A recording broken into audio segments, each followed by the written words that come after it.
Hello, everyone, and welcome to this week's episode of Beacon in the Dark. You guys are 1 year ahead of us. We're 1 year behind you. Fancy how recording time works.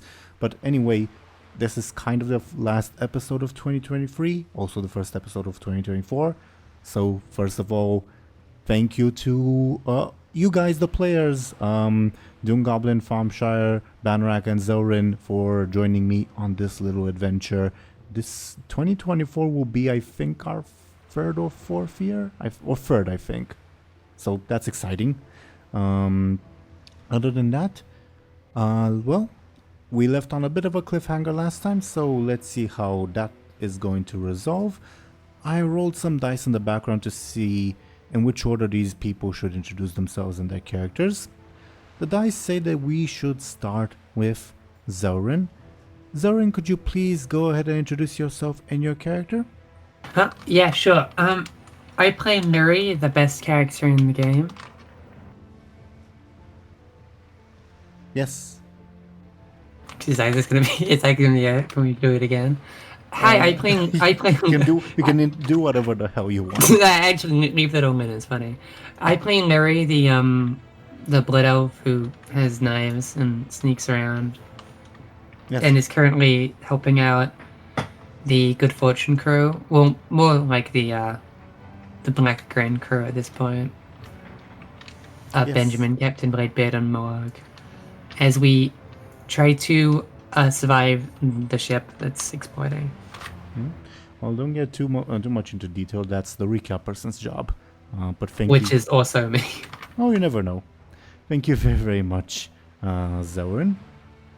Next, the dice say that we should have DoomGoblin introduce himself and his character. DoomGoblin, could you please go ahead? Yeah, hello. Happy New Year, everyone. I'm DoomGoblin. I play Captain Bladebeard, just like I played the last year. And the year before that. And I think the one before that. Sure. Thank you very, very much, DoomGoblin. Next, the dice say that we should have Sir Thompshire go ahead and introduce himself and his character. Could you please go ahead? Playing Benjamin Aaran as always, who is now been promoted to the first mate of a ship that may or may not exist in a bit. But that's the fun of the adventure, and yeah, that's it. I mean, unlike other naval combats you guys have been in this campaign, you guys are aboard an actual warship, so you never know, I guess. But thank you very, very much, Thompshire, for introducing yourself and your character. Next, we have Banrak. Banrak, could you please go ahead and introduce yourself and your character? Yes, hello. I am Banrak, and I am playing as the current captain of this possibly degrading ship. As a Bud or a Moarg, and possibly all of his ogres might get sent to some kind of orc camp, or they'll all die, or we'll escape. I don't know. Our good luck is very fluctuating right now, so yay. I mean, based on the fact that the orcs prepared the bomb to greet you, do you think they're the camp kind or the kill death to all kind? These ones currently are the kill kind, yes. Also, Banrak, I don't... last time you established what Moarg's proper title is, because he's both the captain and the chieftain. Do you remember what title you chose for him? Chief Captain? Sure. Chief Captain Moarg, duly noted. Okay, thank you very, very much, Banrak. So, last time, Thompshire was kind enough to read us the recap.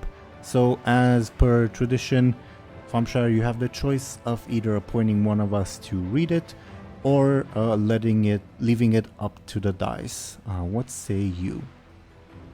Zelrin will be reading the recap. Okay.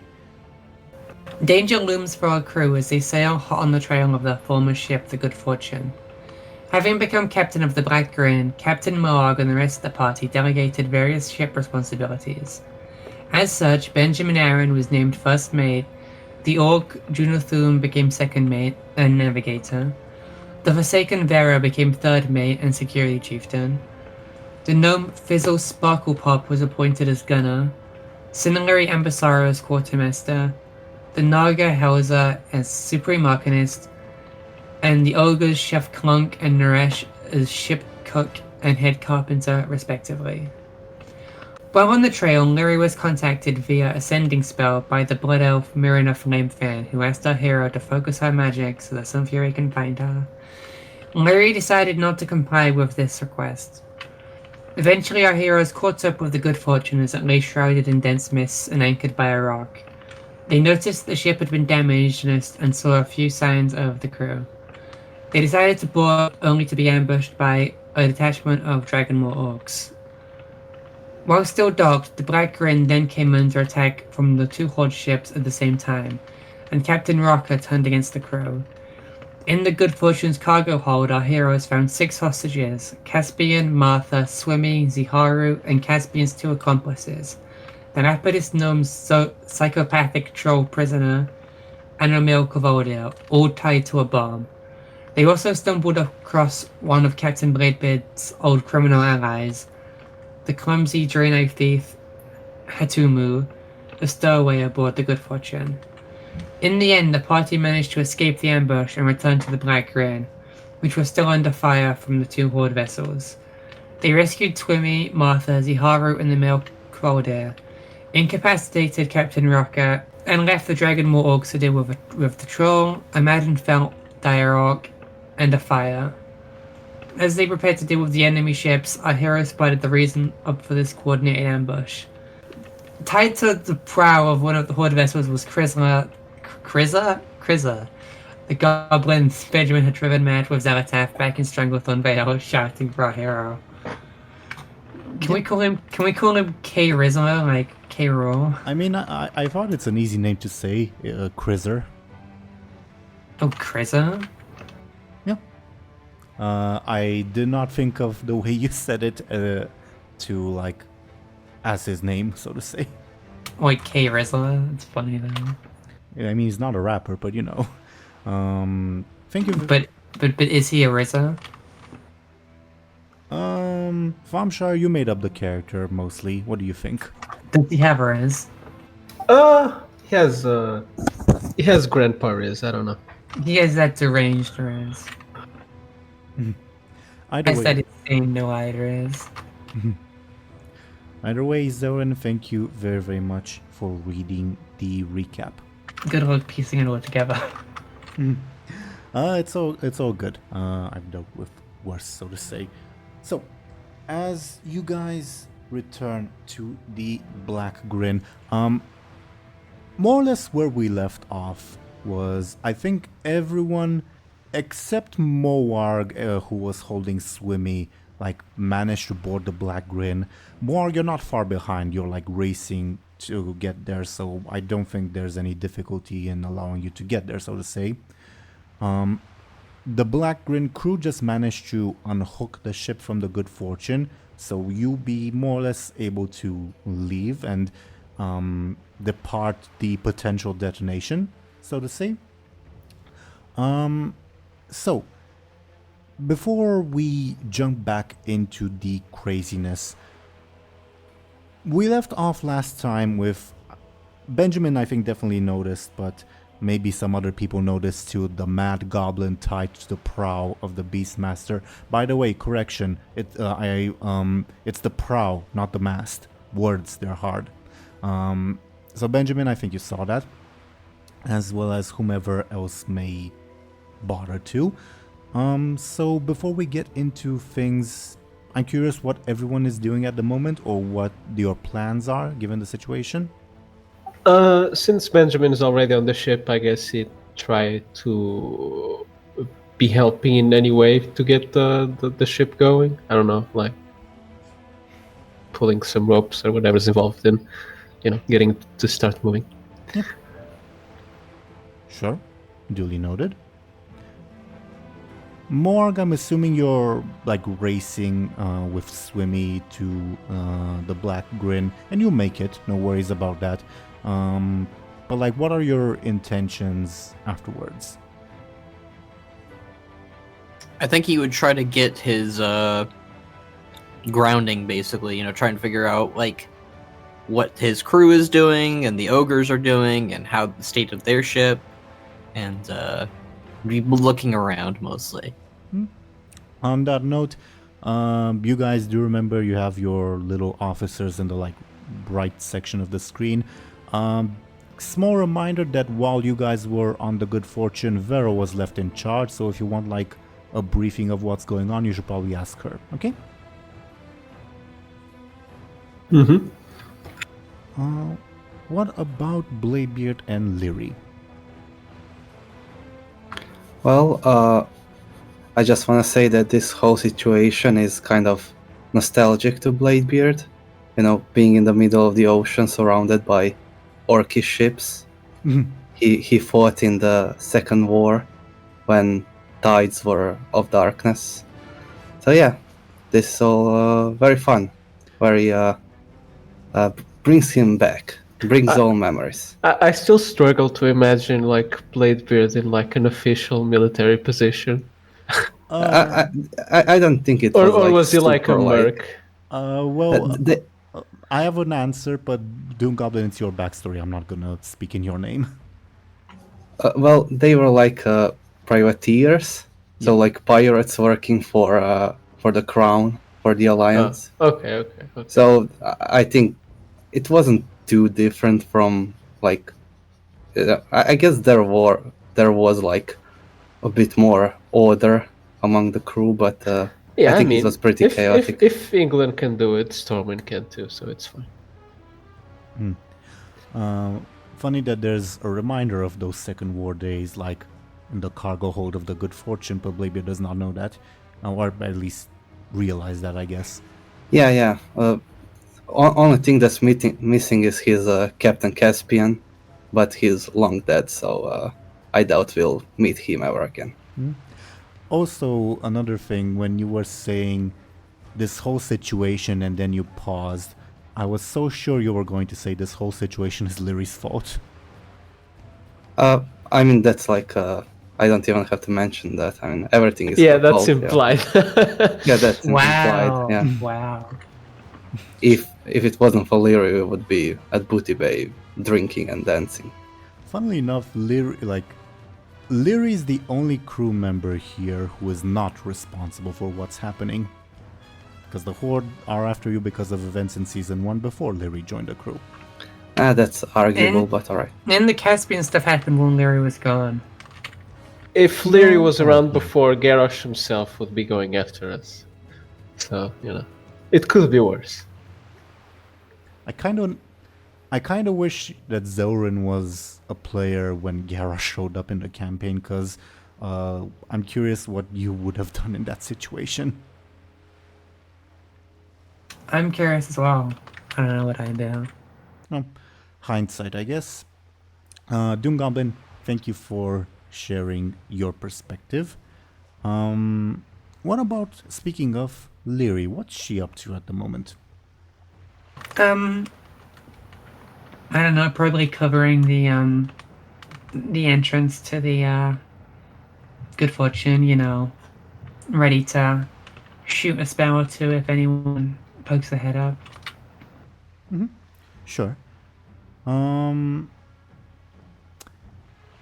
I guess as the ships begin to separate, let me check to see if I have any aspect that I can compel from you guys. Go ahead, Thompshire, if you want to see what No, sorry, I clicked control on accident. Okay. DoomGoblin, you still have... Oh, you're typing. By the way, No. What do you want? What do you need? I'm here. do you still have your professional kleptomaniac aspect? Yeah, that's still his trouble aspect. Right. I'm asking just because what I'm seeing on my phone is basically an outdated version. That's why I asked. Thank you for clarifying. may I offer you a compel, DoomGoblin, your professional kleptomaniac? Yeah. Are you really just going to leave that ship behind, the good fortune, without robbing it first? Yes. Okay, then you refuse the compel, I'm guessing. What, was that the compel? I guess that was more the preamble to the compel, I'm sorry. The compel Yeah. itself was, just go back, rob the ship, screw the danger. I mean, how much do I need to rob it? Let's say until you find something that you deem valuable. I don't. Which I know is very subjective. By the way, just for context, your mother is back on board the ship. Like, the Black Grin, I mean, so you don't need to, like, go out for her. I don't know. It sounds kind of fun, but I think we are like trying to run as fast as we can. But also, taking away one of your fate points is also good. By the way, can you guys hear me clearly? Yeah. Okay, because DoomGoblin... Can you hear me? DoomGoblin roboted for a little bit, and I wasn't sure if it's on my end or his end. We still heard what you said, so don't worry. You don't need to repeat it. What do you think, guys? Should I take this? I mean, we're kind of in a perilous situation, so if it were up to me, I'd say no.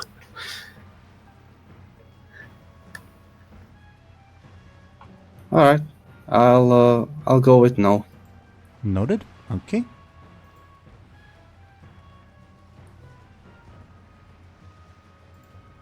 So, as... Actually, wait. Was my lizard still on the ship? The one... The raptor, Johnny raptor. The raptor, thing. I think it's on Lapidus. Was on Lapidus. Really? Oh, that's a shame. Then there's nothing on that ship that would be interesting to me, so... Well, actually, the last we heard of the raptor was like when you guys first arrived on Lapidus and you didn't want to go to Lapidus. So I'm guessing it was brought back to the ship. Now, the crew of the Good Fortune would have wanted to dump them on Lapidus. They would not have wanted to bring the raptors along. So, I guess the raptors would be in a box with the other supplies on Lapidus. By the way, you guys remember how the Good Fortune people left you supplies and you left them there? Oh, yeah. Oh, moving on. Well, I mean, they're all buns and full of lava now, so... Yeah. So DoomGoblin, that's your final decision, correct? Yeah, we are running. There's no time to steal stuff. Noted. Okay, so as you guys return to the ship and proceed to proceed, that's a funny way to say it, with ship stuff, I guess Vera will approach you to like hand back command, so to say, and she will say, she will also be joined by the Naga lady, and she will say, do you want a situation report? Just tell me how bad we're doing. Kind of bad, I guess. But, well, I think we think they're faster. But I'll let you explain. You're better at it, she says to the Naga. And the Naga lady says, well, the ship to the north points at the Warlord's Revenge. That one seems to be in charge of the fog making. The ship to the south points at the Beastmaster, seems to be in charge of finding us. That's what I was able to discern of my magic. As in tracking us? Well, yes, that's screaming goblin yelling out your name is quite apparent, I believe. Is he a magic goblin? Yes, do you not sense it? Do I sense it? You may be careful. 0. Nope. Benjamin shrugs. Well, suffice to say, they'll always find us as long as that goblin is there.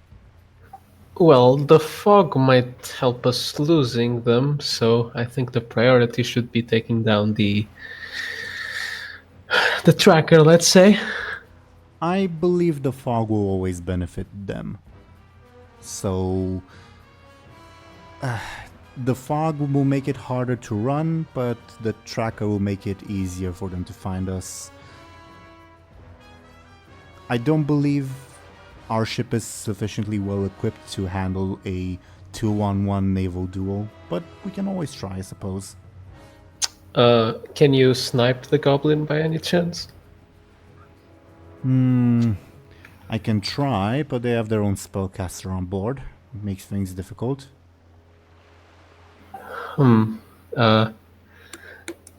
Any suggestion from the board of directors, or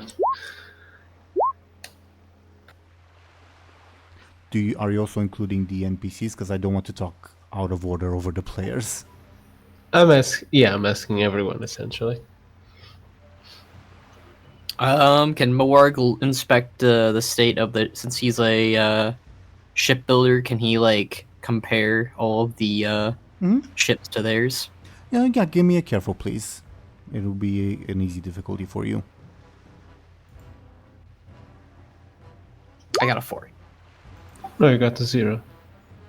Yeah, you got a 0. I'm sorry. Why is it saying 4 then?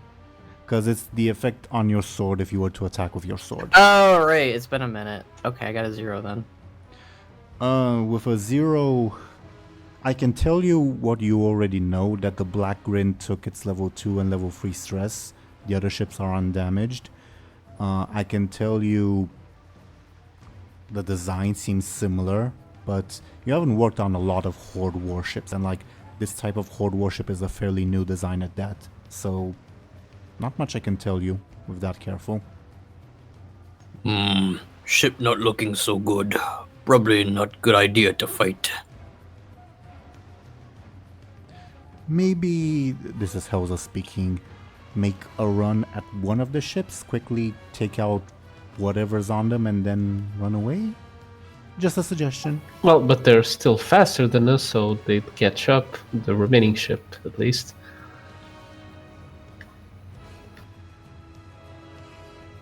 Helza offers no comment.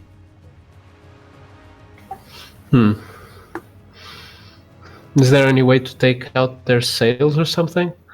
Like, I don't know, have some sort of scatter shots from the cannons? I mean, Bud could shoot them with his cannon. But true. Try. Or more, sorry. How much damage would that do? Since it's Ban Moarg's stunt, it would be sufficient to take out the sails on one ship. Okay. If Moarg were to use his stunt. So, if we were to take down the sails, say on the Warlord's Revenge, I assume the fog's radius would like, not the radius, but like the center of casting would not change. So we'd be able to leave the fog eventually, right? That's an assumption you can make. Okay. Yeah, then I'd say we take out the Warlord's Revenge sails. It's also possible that like whomever is casting the fog could just like jump ship, if that makes sense. Jump. I mean, would they swim at us? No, like go to the Beastmaster. Oh, I mean, they're still kind of far, so. It will buy you time, I will say that. Yeah. Then I say maybe we take out the sails on the Warlord's Revenge and attack the Beastmaster. How does that sound? Sound like plan? How do you know the names of those ships? I don't know. They have it in big letters on the side. Can't you see? I can't read. I did not know you could read Orcish. Yeah, I'm digging myself a hole. We can just retcon and say the northern ship or the southern ship and assume that's what Benjamin said so Yeah, far. exactly. Anyways, that's my plan. And since this time they're clearly hostile, we can have the ogres board and they'll just, take care of everyone. Ogres love fighting above board. And ogres do give you like an ogre crew does give you an advantage in like melee fighting. So, does everyone agree? Yes. Aye. Lyri? Lyri is currently not in the conversation. Then Benjamin will turn to the, staff NPCs per se, to see if they have anything to say about it. Hells, I will say a sound plan after I suggested part of it. Vera will shrug because above board anything you'd suggest she would reply to it with a shrug. Fizzo would say, interesting. Can you show me your cannon after this is all over, Captain Chieftain, sir? I'd really love to inspect it. Okay. Sound like plan. I don't think Chef Clunk was called to this meeting. If you guys are looking for him, he's currently preparing supper, even as cannonballs are flying. Nuresh will nod and say, whatever you say. Jonathan will... He seems distracted, like he's staring at the horde ships like with a conflicted look. Do you try to get his opinion or do you leave him be? I'll say, are you sure you want to stay with us? Well, it's not exactly like I can just jump ship like Captain Rocca did. They will also kill me. Just unfortunate is all. My services are yours is what I'm saying. Alright, then we'll be counting on you. I can't promise the same thing for Karu though. That's the Tauren, right? Above, yeah. Okay. Don't worry about him, he's very high. He can't even speak. High above what? I don't know. Maybe some Tauren stuff. He's saying words that don't make sense. Oh, you're saying he's tall. What does that have to do with anything? No, not tall. Under the influence of a drug. No. Karu would never. Well, shamans do. It's his business. Anyway, I'll steer the ship wherever you want me to.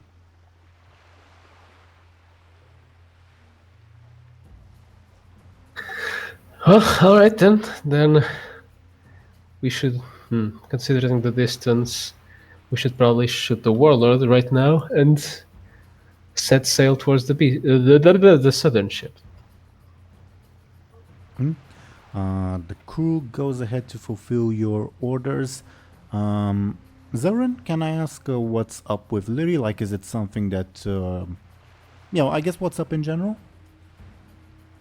Lyri's just focusing on the other ship because, she doesn't expect to be, valued for her inputs in this kind of stuff, given her history, so... She'll focus on what... When you say the other ship, which other ship do you mean? The Good Fortune. Oh. How so? Well, she's just making sure no one tries to, jump on board. Oh, okay, I got you. Okay, noted. Okay. Yeah. Thank you for answering that question.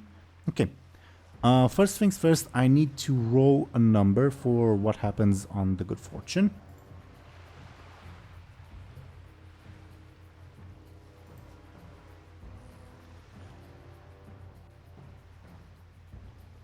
see what that number is. I rolled a d20. You guys let me know if it pops up on your guys' end. Other than that, I guess... Thompshire, could you do me a favor and roll, I guess, your... let me check something.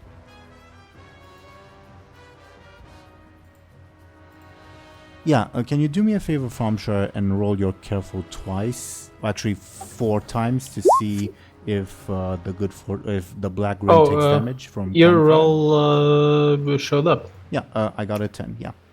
Careful 4 times, right? Yes, please. Don't it better be good. Oh no. 6, 4, 1, 3. So the black grin takes 2 damage in total from while you guys were talking. I guess it will be its level 2 stress. With a 10 on the d20, Lyri, because you're like paying attention to what's happening on the good fortune, like you hear a lot of ruckus. It's probably like the mad troll fighting the big direwolf who's also fighting the dragonmarks. Like it's just chaos down there. So no updates on like the bomb exploding or the fire spreading or anything like that. Okay. And also nobody coming to the black grin as it's departing. Okay. Level 2 consequence for the black grin will be, I guess, battle damage. And as you guys proceed to sail out, Helza will offer, should I assist in battling the magic caster on the southern ship, or shall I focus on the ship's defenses? I think we should focus on the defenses until we reach the southern ship, I think. It will be done then. Benjamin will nod.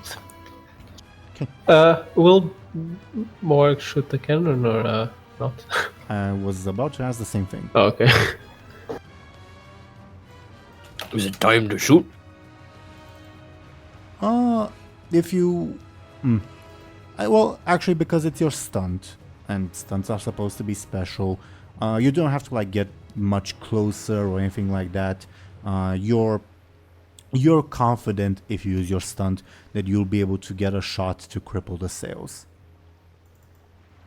Alright, I'd say Moarg would lift it upward and point at it and hold it steady, and then the cannon would start to gear up and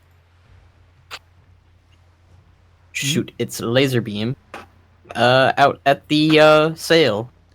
All the while Fizzle is staring in absolute fascination. One other thing, sorry guys, may I delete some of the advantages on screen just to make some room? For instance, Benjamin, your quick feet, which is exhausted, or Bladebeard's fast and furious.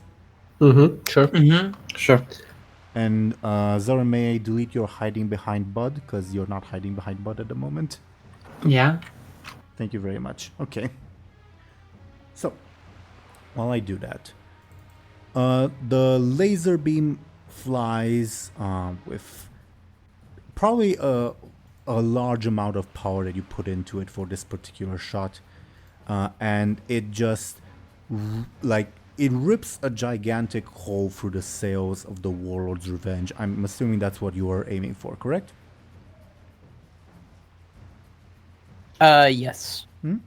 And also ignites them, and since it's Spellfire, it's particularly potent. The sails are very quickly gone, leaving only like iron masts that are pretty much useless at that. And I imagine, does Spellfire burn iron? I guess it could. Yeah, I guess. I mean, at the very least, I think it would melt it. Yeah. Either way, the Warlord's Revenge also catches a bit of fire. We're leaving them temporarily incapacitated while they fight the fire, okay? Okay.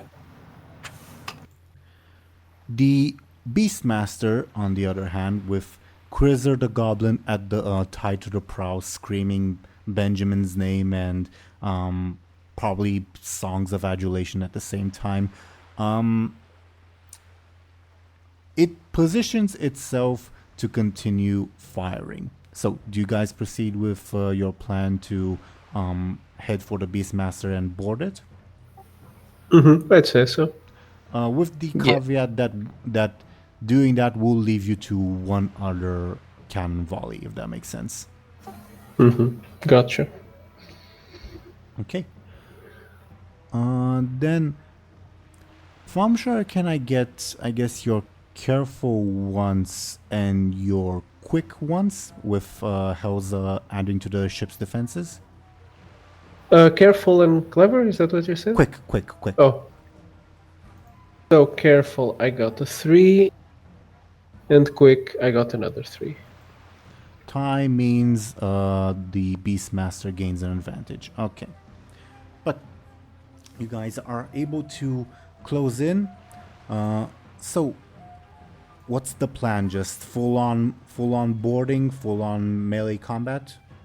I'd say as we approach, if possible, we shoot a volley and then we board. Is that possible?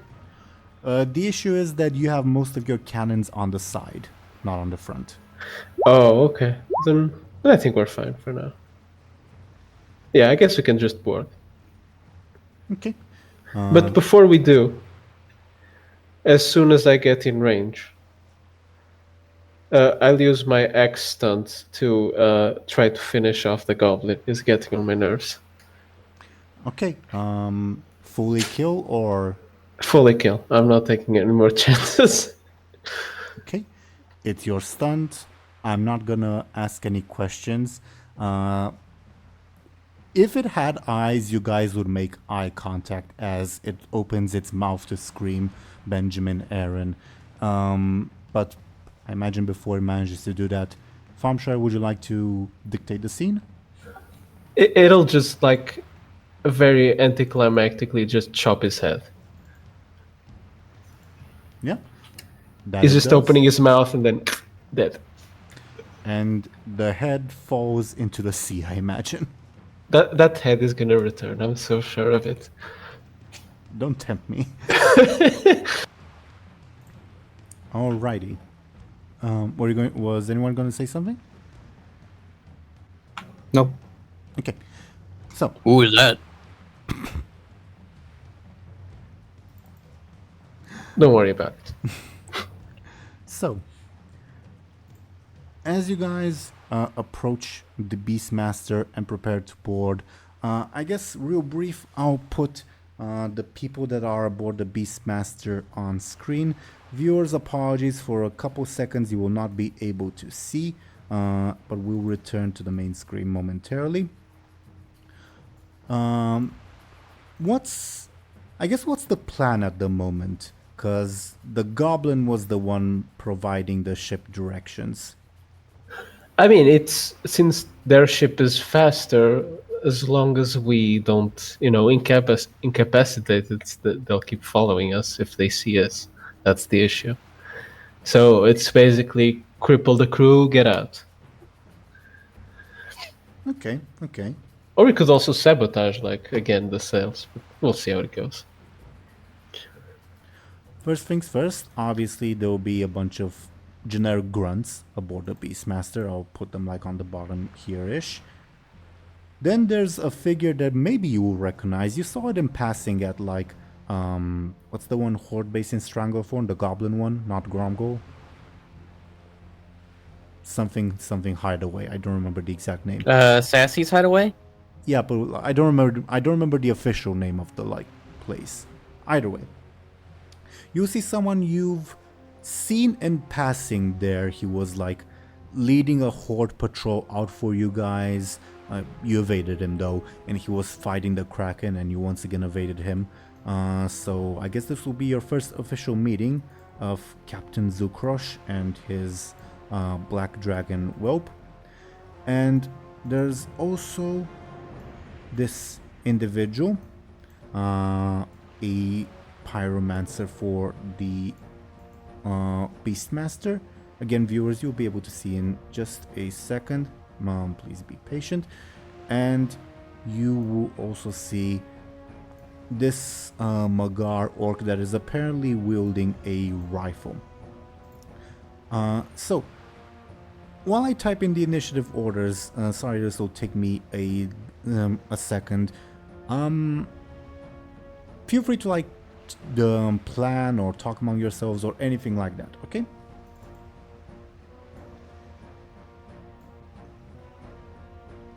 Yeah, I guess as I mentioned before, we kind of send in the orcs and the ogres, and go as well. What if the ogres die? What a shame. Morg will be very depressed and angry.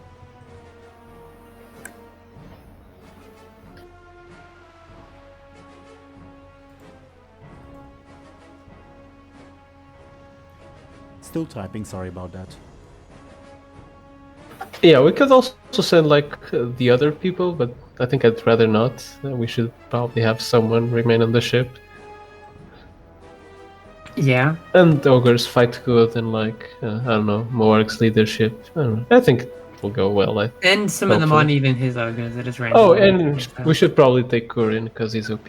But aside from that, I think we're fine. Is Kurin a good idea? He can't swim. Whoops. I don't know. Maybe he could swim. He's very strong. Yeah, but he doesn't have any grace. I don't know, it just needs to push the water away and he'll... Oh yeah, he just needs to use sheer force of will to just flow it.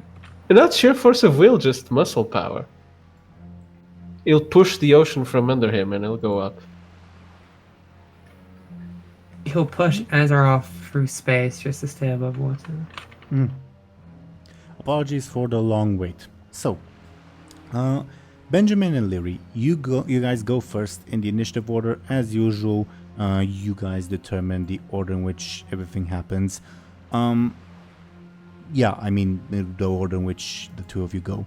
To briefly describe the scene, as the Black Grin nears the Beastmaster and prepares to board. Again, the initiative will be yours.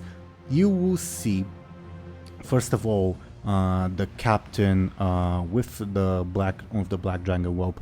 Like, first, like he'll be the first thing to like greet you, greet whomever boards the ship. He's fully ready for combat. The fire guy, he's hanging a bit towards the back, and seems maybe aiming at you guys, maybe aiming at your ship. You don't really know.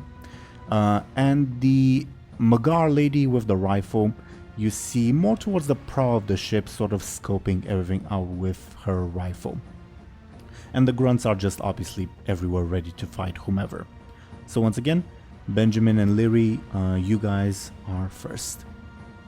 So since I'd say narratively it would make more sense for Bud to be the one jumping in first, I guess I'll take this turn to create an advantage by kind of continuing on with what you said and kind of trying to scope out everyone's positions and kind of get a feel for how they're positioned and how they're armed and stuff like that. May I get a careful from you then? Does the stunt apply? It is your surroundings, so yes. I got a 5. 5. Yeah, that's sufficient. I'll give you 2 charges on your advantage. Do you have a name for it? Not really. And also, do you have any questions for me that I can tell you with the 5 that you rolled? I guess aside from what you said, I don't particularly have any questions, aside from if maybe there's like another major figure on the ship, like a full-on NPC, I guess. Okay. Interesting question. Other than the people I described, no. But I will say, I guess I'll say there's something a little bit odd about the Magar orc, but I can't really quite tell you with that vague of a question what. Okay? Makes sense. And once you have a name for your advantage, do let me know, please. Let's just call it scoping out. Noted. Okay.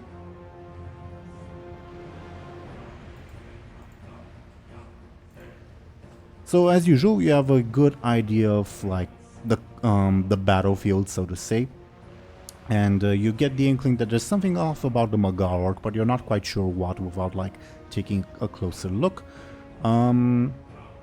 Yeah. Anything else on your turn, Benjamin?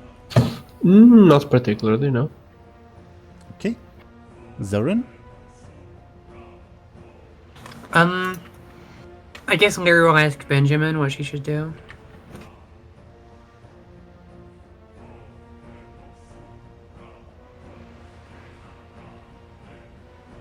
Thompshire? Oh, sorry, I went to grab some water. What did you say? Lyri would ask Benjamin what to do. Considering he's the smartest one on board. You'd probably tell her to handle like one of the big shots, maybe the Megheart, since she's kind of suspicious. And Okay. Lyri is, magically inclined, so maybe she'll figure out something. Okay, Lyri will hone in on the Magha. How close to the ships? Are they like? Is it dockable now, or are we approaching? I imagine you guys are either on the verge of docking or full on dockable at this point. Okay, Lyri will try and, I guess, hide above the Black Grand just so she can dock without being, I guess, noticed. Like you climb the mast? Did I get you right? Or No, she'll hide above on board the Black Grand just Okay. to make her presence kind of not noticed, so she can more easily board the ship without people trying to attack her. in terms of game mechanics, are you perhaps making a sneaky advantage? Mm-hmm. Alright. Please roll me a sneaky, your stunt will apply. 8. Yeah, you get you get 2 charges on your advantage. Partially because nobody's really like looking for you, if that makes sense. Like Benjamin, Bladebeard, and Morg are wanted by the Horde, not Lyri. And also there's a bunch of really tall ogres on board, and they're also really wide, so probably easier to hide in that kind of crowd. Do you have a name for your advantage? I guess hidden approach. Okay. While I type that in, is there anything else on your turn? Nope.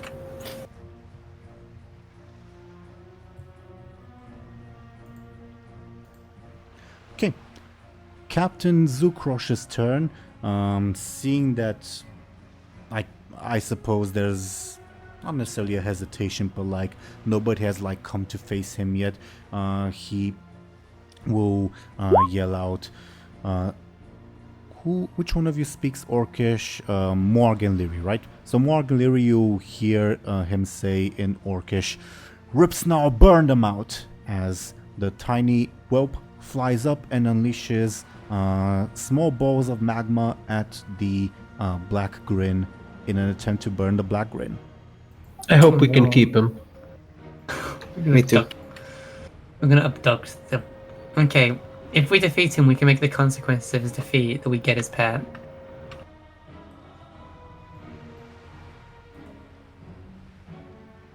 Wow, the good fortune tied. So, yeah, the ship takes no damage, partly thanks to the efforts of Helza, who blocks the balls of magma flying from the little rope. The ship gains an advantage. I'll give it another charge of magic shield for simplicity's sake. On the Fire Orc's turn, Gafokar, I guess he'll aim for the biggest one of you, which would be Moarg. Morg, how do you defend yourself from a big fireball coming your way? I'd say Morg would, as he often does, lift up his cannon and try and whack at it, or like hold it up to take the blunt of the damage. It sounds like a forceful defense. May I get a forceful from you? I got a 6. Still rolling on my end, so I'm gonna real quick, sorry dear viewers, switch screens because that usually helps it out. Just a second for it on the roll to appear on my end, and then I'll switch back.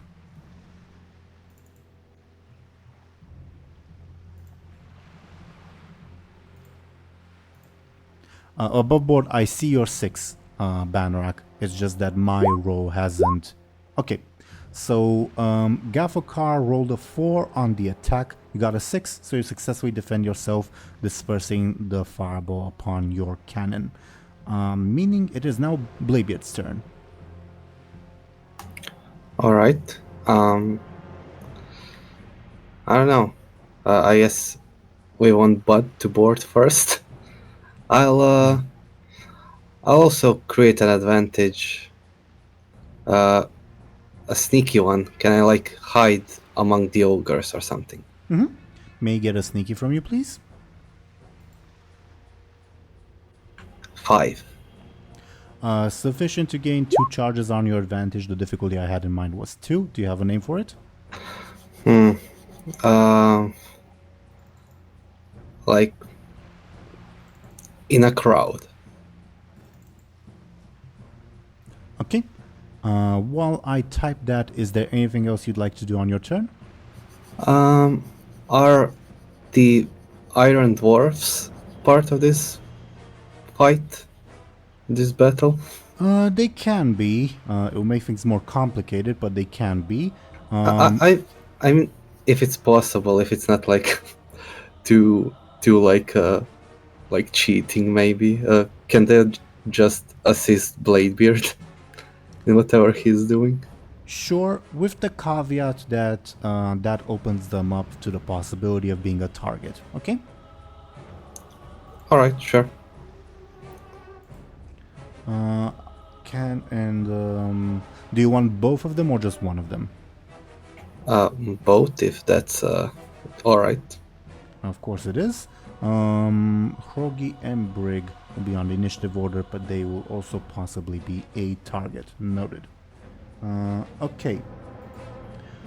They have a quick of 2, so they'll go after the ogres. Paruka Trueheart, the man. Well, actually, Bladebeard, anything else on your turn? No. He'll just like stand among the ogres, trying to kind of be hidden. Yeah, you don't. I'm not sure if you reach up to like the height of their butts, but yes, you're definitely hidden. Yeah, that was your turn, DoomGoblin. Paruka Trueheart will take aim and fire at Benjamin. Benjamin, how do you defend yourself? He'll kind of like since I guess he'll just kind of try as soon as like he notices her like kind of taking aim and about to shoot. He'll just jump to the side essentially. Sounds like a quick defense. May I get your quick, please? A 6. And Paruka got Nice. Paruka got a 4. Okay, noted. So her shot misses. Morg, your turn.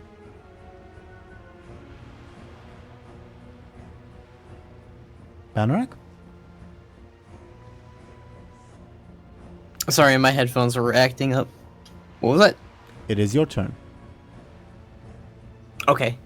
Morg would raise his fist to the air. Come, my ogres. Today we fight these orcs. They roar, very, very happy for the entertainment. And Morg would, I guess, jump first onto the ship with his weapons raised. Imagine you make at least a small dent into the floor. Whom are you going for?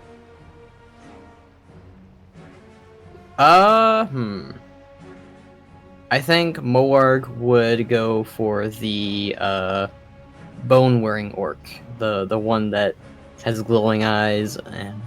He's a little bit farther to the back. Okay. May I get, I suppose, a forceful to see if you can get there, like pushing your way through the ranks of the normal orcs?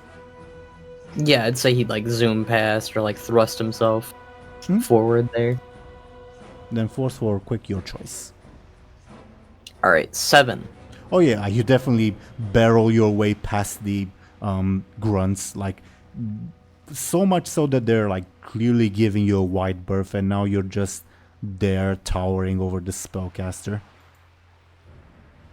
You see a hint of fear in his eyes, but he still prepares to fight.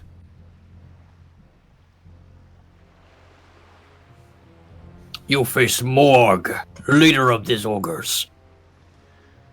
You face Gafakar, pyromancer of the Dragonmaw clan. Prepare to be burnt. Sounded cooler in my head. We'll see about that. Your turn. Oh, Morg can still go? Oh yeah. That was not your action. That was just like to determine narratively if you can do something. Then Morg would pull out that new blade that he got, the one from the Titan Vault, and he would move to slash this orc with. May I get a forceful from you then? Yep. E5. E5. I guess more just for simplicity's sake, can you roll your forceful again? Because he'll also oppose with like a similar stat, if that makes sense. He got a 6. Okay, he got a 6, you got a 5. Your stun effect does not apply. This guy, Gafakar, is surprisingly strong as he, I think, pulls out a dagger. He doesn't have much in the way of weapons and surprisingly manages to block your sword. Even though he's much smaller and obviously a spellcaster. He get a Before they fight. He smiles, feeling confident, and he will definitely fight you on his turn. Anything else on your turn, Morg? Manorak? I don't think so. Noted. Thompshire, again, just for simplicity's sake, can I get actually, shall it be actually, DoomGoblin Bladebeard, can you help me with rolling your stats, please, for the NPCs? Yeah. Can you roll your quick ones, then your sneaky ones, then your sneaky ones, and then your quick ones?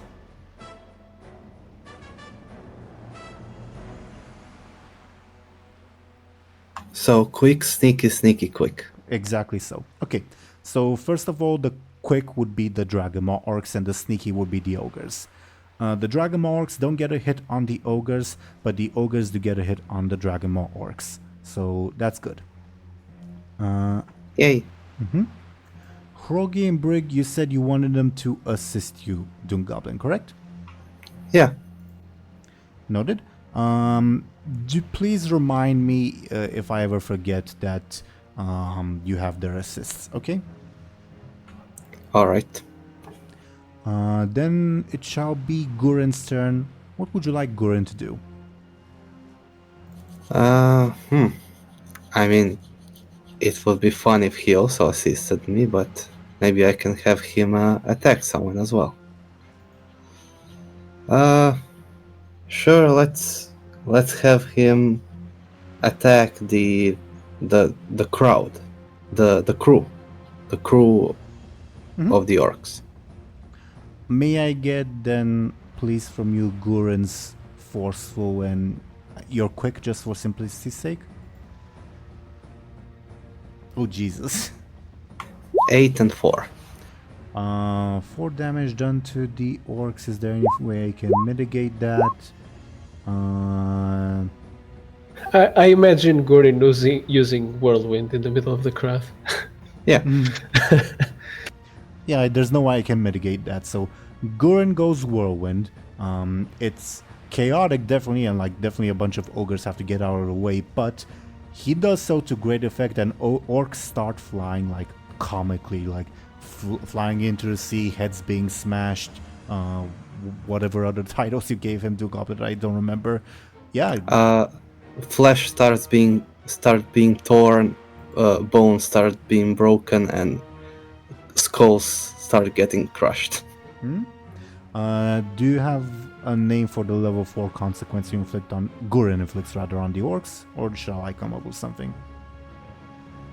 I don't know, come up with something. You said level 4? Yep. Yeah, come up with something, sure. I'll just call it Brutal Whirlwind, because that's what it was. Nice. Benjamin and Lyri, it's your turns. Also, Thompshire, completely optional, and it will not affect your turn. If you want, you can roll me a careful on, like, the Magar orc, like, why she attacked you, for instance. Sure. I got a 0, so no idea. Shrug. Benjamin will finally take his turn to board and head for the enemy captain. I'll just run in and try to give him a slash before he has any time to react. Very well. Sounds like a quick attack. Can I get a quick from you, please? I got a 7. Ooh, nice.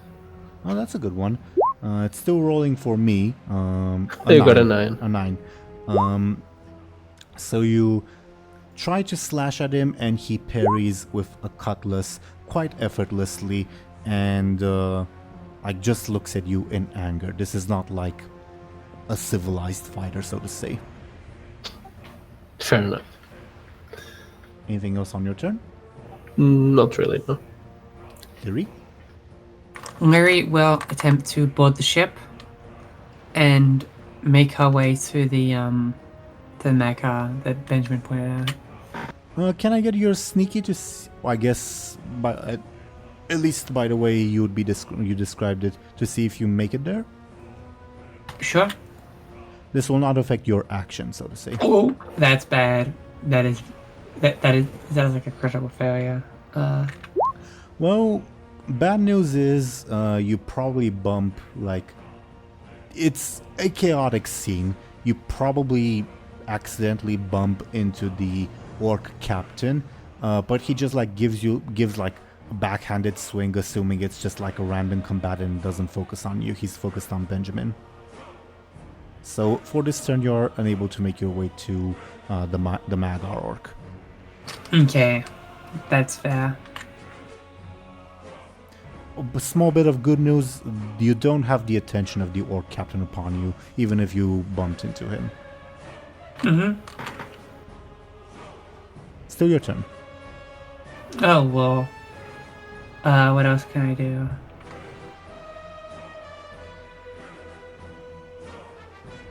Can I make an advantage? Sure. Pertaining to? I guess there's a lot of chaos going around and I want to keep a low profile, so... You know, maybe I try and stay kind of relatively hidden in the crowd.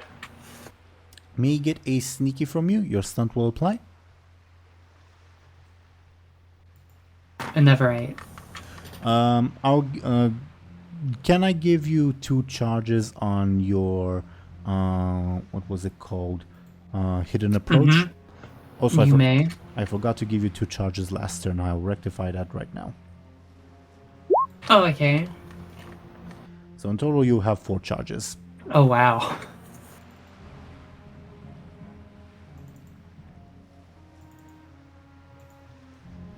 While I do that, anything else on your turn? Nope.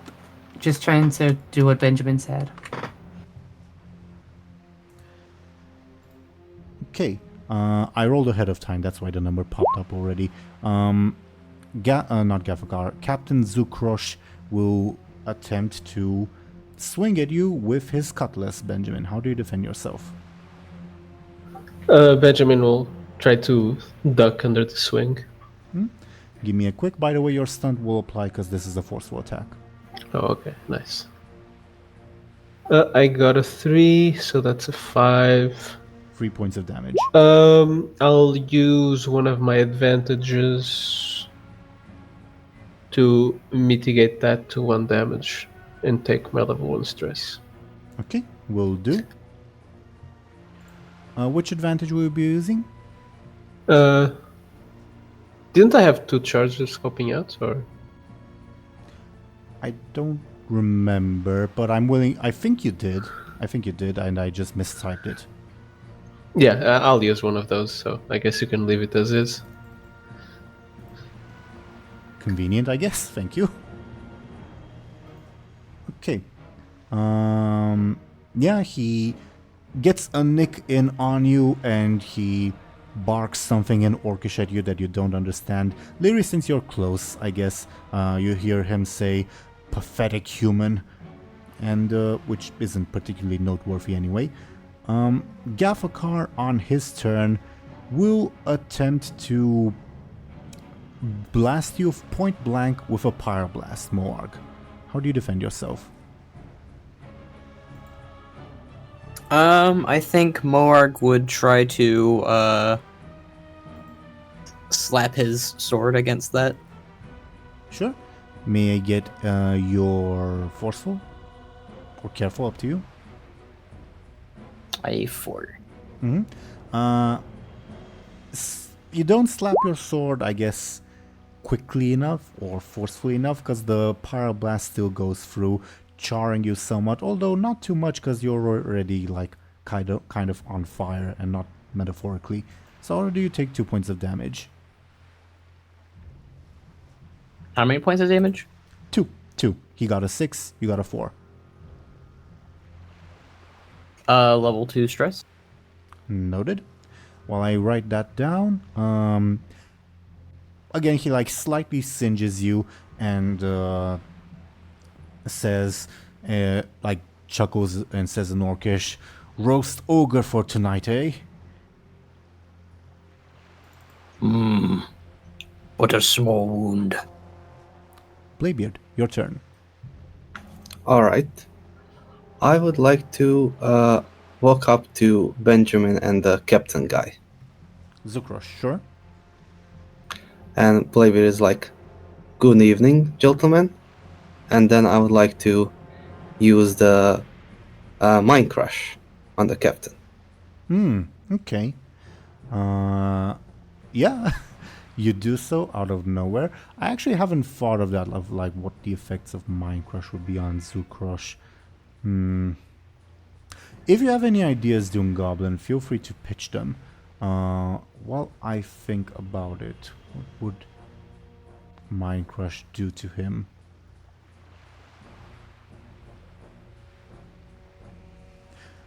I have this funny mental image that he'd forcefully try to offer you his hat, Benjamin. I don't really know why. Okay. Do you take it? Yeah, sure. Okay, then he yells, "Now give it back!" and will attempt to slash at you. Huh, okay. DoomGoblin, do you agree that his shtick will be he'll attempt to hand his hat over to random people, and if they do, and if they take it, he'll attack them? Sure. Sounds stupid enough. Okay. You still have your turn. Yeah. I would also like to stab him with my other sword. Just stabbing sounds like a forceful attack, unless you have a different pitch for me. Nope. I agree. Give me a forceful, please.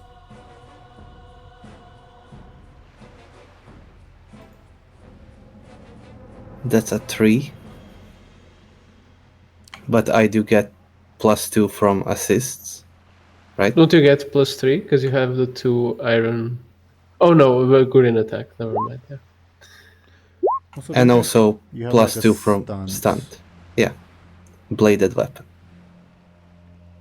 All right, I don't have like your up-to-date thing on my phone. Okay, yeah, so that's 5, 7. You deal 1 point of damage to Captain Zukrosh, if I got that right. Yep, it's 1 point of damage. I don't know if I should buff it up with my advantages. I could deal 5 if I just add +4. Sure. I'll add +4 by using my advantages.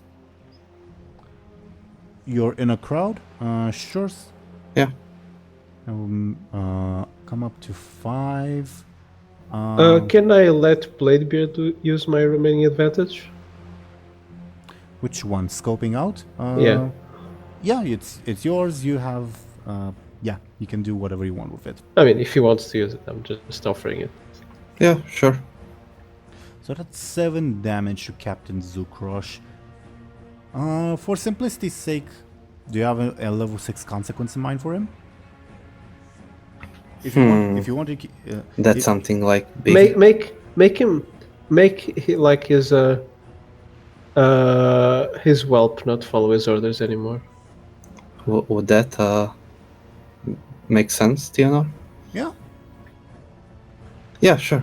Let's call it something like I don't know. Disowned. Yeah, sure. Sure. Do you mind if I delete Martha's level 4 consequence? She's gonna lose it at the end of the session anyway, just to make some space.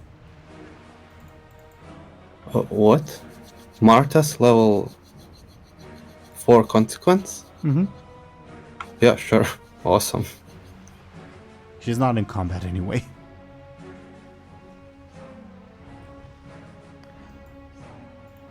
So, what happens is you stab him with Blood's Passion and then stab him again. After stabbing him with Blood's Passion, he does the hat thing to Benjamin, and he'll continue to do so. Stabbing him again, oddly enough, doesn't elicit a reaction. He just seems to be obsessed with handing his hat over to people, although he's definitely bleeding and injured, and for some unknown reason, I guess probably unknown to Bladebeard, his whelp doesn't seem to be listening to orders anymore, which also does mean it will act independently, but yeah, the whelp is on its own at the moment. Anything else on your turn, Bladebeard? No, I think that's it. Okay. Paruka Trueheart.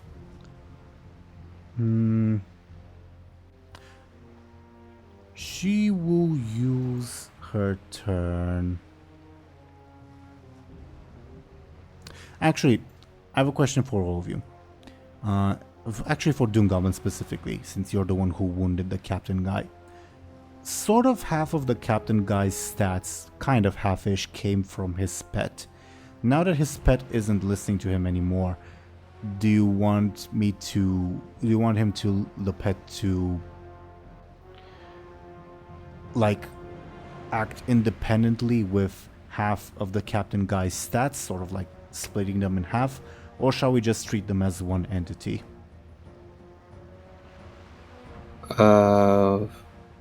I think splitting them up would be more beneficial to us, right? But like, are these stats halved, or he'll only take the stats relevant to the dragon?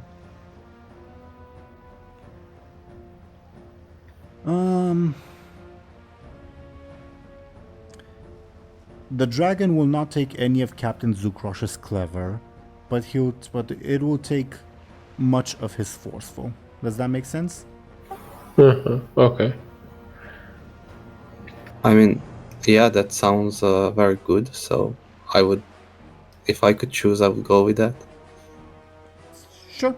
This is something I came up with on the fly, so I have no like precedent for it, but yeah, we'll do that. Then I'll add Rip Snarl to the initiative order. Rip Snarl would have a quick of 3, so he would go after Bladebeard. Actually, after Paruka, come to think of it. The reason why I asked this at this particular moment is because Paruka is going to shoot Captain Zukrosh.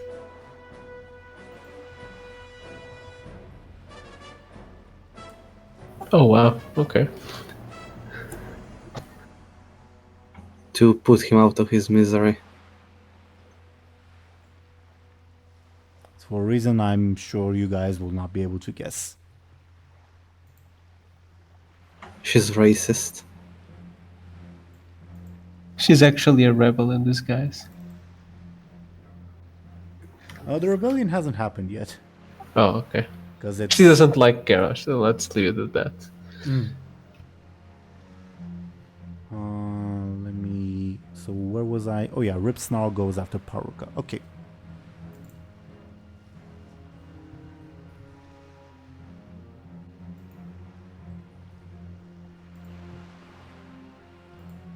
Okay, so with that score, she got a 4, he got a 3, meaning that Zukrosh will take 1 point of damage, his level 2 stress.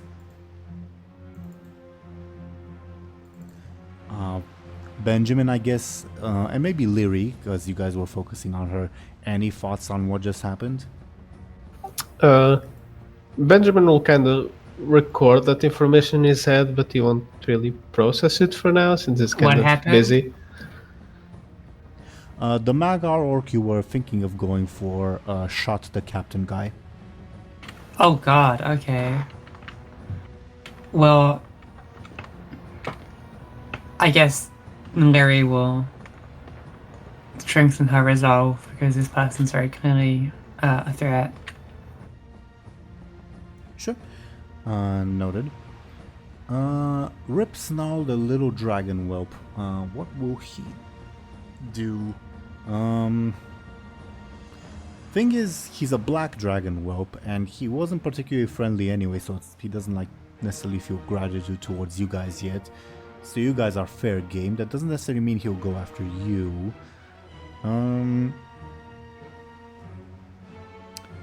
I think, at least for this first part, he'll probably try to attack Captain Zukrosh too, I guess. Guy's getting betrayed by everyone. He's like Caesar. Minutes. It's rolling on my end. While that happens, and while we wait for the roll, Morg, what do you do on your turn? I'd say Borg would try to hit his blade on his on the orc. On the one you're fighting, I'm guessing. Sure. Yes. May I get a forceful from you, please? Not an 11. Sorry, I was reading the bottom one. A 5. Wish it was an 11. Okay. I rolled, not showing up yet. Just for this thing, Banra, can you roll me your forceful again? Because he'll also oppose with a 5 stat, basically. He got a 3. Okay. Oh, no. Now the numbers showed up. Okay, we'll take the 3, not the 5. Okay. No, actually, yeah. So you deal 2 points of damage to Gafakar. He'd take it as his level 2 stress, I suppose. As for Captain Zukrosh, he will not take any points of damage from the whelp. In fact, he'll gain an advantage.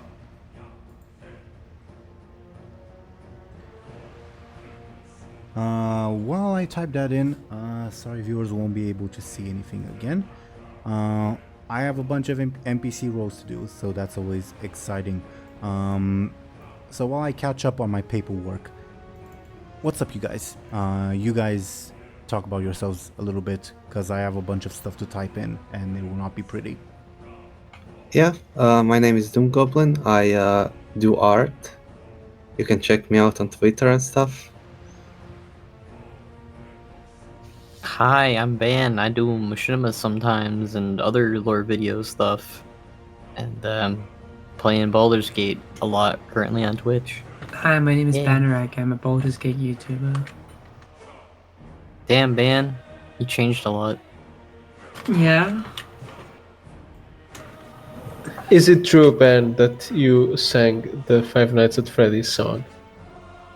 Is it true, Ben, that you love Five Nights at Freddy's? I don't know why you're asking yourself that. Well, who better to know yourself than yourself? I'm not Ban, I'm Zelly. No, you're not. I really like Garrosh. Okay, that's true. Me too. I can't wait for my... Oh, that's a lot. So, per the roles that I'll show on screen momentarily, thank you guys for babbling for a little bit. First things first, the roles got slightly mixed up, but I'll try to take them in the order that they appear in. So, first things first, ogres attack the orcs, dealing 2 points of damage. Orcs try to attack the ogres and fail miserably. Ogres gain an advantage. While I type that in, it will be Hroggy and Brig's turn. DoomGoblin, what do you want to do, if anything? Can they still assist Bladebeard? Of course they can. Yeah, and for Gurin's turn? Yeah, he did very well against the crew, so I guess he'll continue breaking bones. For simplicity's sake, can I get Gurin's Forceful and I guess your Forceful, DoomGoblin? Sure.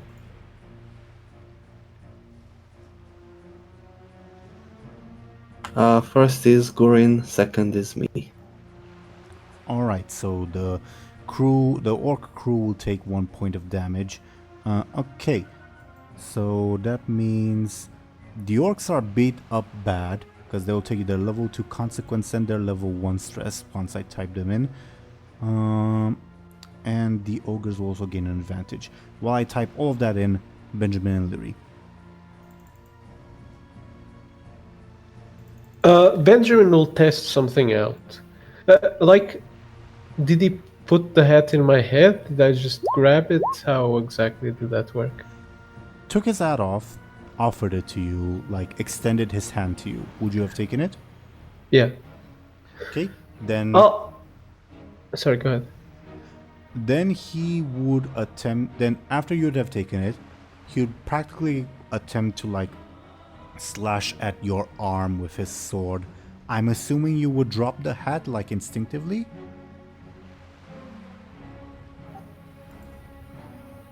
Would I get the sense that holding the hat would make him attack me? Yeah, I think it's obvious because... Well, actually, no, you don't speak Orcish. You don't speak Orcish. Lyri, who's nearby, would have heard him say, nobody touches the hat, or something like that. But you just heard gibberish. Yeah, then it probably dropped the hat. Then he would pick it back up and he would go to offer it to a random person, and it would be random based on a dice roll. Fair enough. So, as is getting up from picking up the hat, I'll just take the chance and go in for a nice slash. Against the captain, correct? Yes. Sure. May I get, I guess, sneaky or careful from you? I mean, I'm doing it quickly so it doesn't get to the get up. Okay. May I get a quick from you, and I guess a careful for his defense, just for simplicity's sake? I got a 5. Let me just check my sheet, because I think I have a stunt that gets me a +2 to my quick if I was attacked by the same person I'm attacking the previous turn. Let me just confirm that.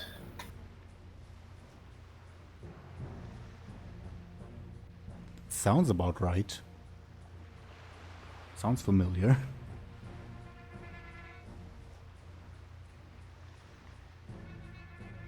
I have on an older version of your character sheet the stunt repost. Do you still have that? Yeah, exactly. That's the one. Okay. So can you also please roll me careful to determine his defense? Sure. Thank you. He got a 4. So you got a 7 to his 4. Yeah. Unless there was anything else. So that's 3 points of damage. Monkey take 3 points of damage. I guess that will be his level 3 stress. He does not seem concerned with you slashing him. Like, he's wounded, like you make him bleed, definitely. But he doesn't even like his facial expression doesn't change. He just seems concerned with offering his hat up to someone and then attacking that someone with if they take the hat. Makes sense. As much sense as the next thing, I guess. Is that the end of your turn? Yeah. Okay. Zarin?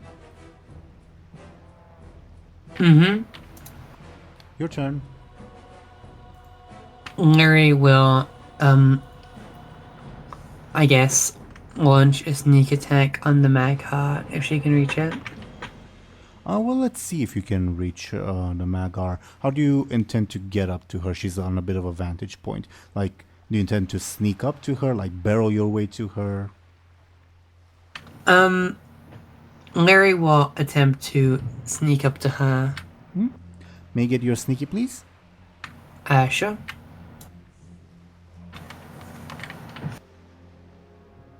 Oh yeah, with a 7 you definitely sneak up to her. She is completely unaware. Do you, you have now reached her? Do you attempt a sneak attack? Lyri attempts to stab this mag heart in the back with her daggers as she's left unaware and not prepared for what's about to come. Is this you using your stunt, just like based on the wording or not? Sure, I'll use my stunt. Your choice. I'm not trying to pressure you, just, yeah. No, I'll use it. Then can I get a sneak attack and she will not defend because, yeah, that's the wording on your stunt. Okay. 6 damage to her. Yeah, will be level... I'm thinking a level 2 stress... No. Just for simplicity's sake, it will be a level 6 consequence. Do you have a name for it? Do you guys have any ideas? Not really. I guess like damaged spine or something. I don't know. Like stabbed her in the back. What else can I do? Sure. That makes sense to me. Sure. Just give me a second. I'm gonna like streamline this a little bit, like the birthday inspiration specifically, because they're clogging up. You still have them, but yeah. So damage spine on Paruka. Okay.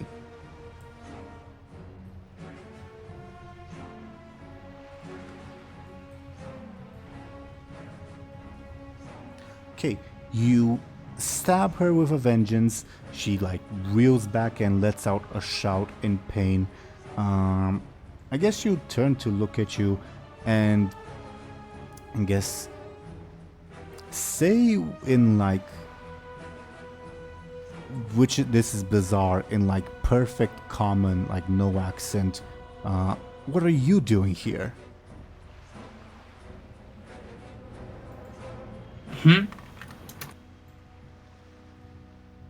What was that? Sorry, I missed that. So she says in like perfect common, no accent, what are you doing here? What? That's odd. Yes, it is. Do you reply in any way? No. Fair enough. Anything else on your turn? Nope, that is strange. Something's not quite right. Okay. Thank you for your turn, Zeren. Captain Zukrosh. What will Captain Zukrosh do on his turn? Well, I know what he'll do, but let me determine who's nearby so that he can offer his hat to. Benjamin's nearby. Bladebeard are also still around the area, right? Yeah. Okay. So 1 and 2 will be Benjamin and Bladebeard. I guess Guren's kind of nearby, so I guess 3 will be Guren. How are Hrogi and Brig assisting you? We should have established that. Maybe just, I don't know, distracting the enemy Then they're by nearby being too. around. Then they're nearby too at 4 and 5. Ogres will be 6. Actually, let's say 6, 7, and 8. Dragama ogres will be 9. Not ogres, orcs. 9, 10, 11. Is there anyone else nearby that I need to take account of? Don't The think so. dragon? Oh, okay, yeah, the dragon. So that's 12. Okay, let's see what happens. And pray I remember the numbers I gave to everyone. 1 to 2 was Benjamin Bladebeard. 3 was Guren, right?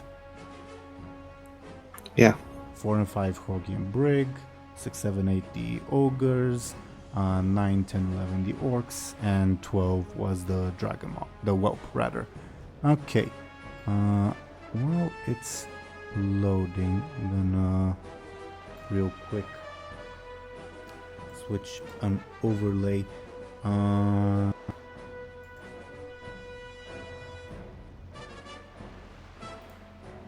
Okay. Apologies about that. It's probably related to my slow ass computer. He will still do the shall we do hyperfed? Oh, a 9. So that's a Dragama orc. Okay. He goes up to one of the struggling ranks of the Dragama and offers the hat. The random orc will take it because it's the captain. You follow the captain's orders. The captain yells out in Orcish. Do any of you speak? I guess Lyri might hear and Morg might hear the captain say, "Nobody touches the hat" in Orcish, and attempt to slice that Dragama orc. DoomGoblin, just for simplicity's sake, can I get your forceful twice?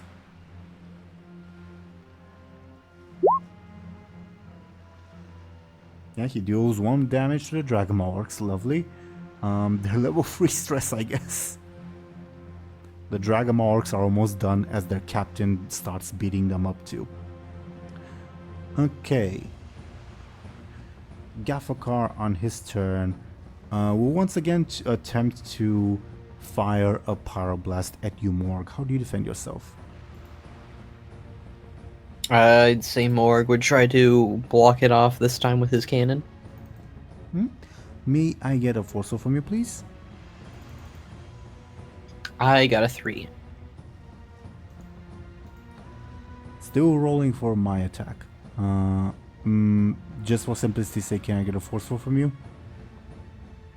We'll take your roll and ignore whatever number pops up. A 6. I got a...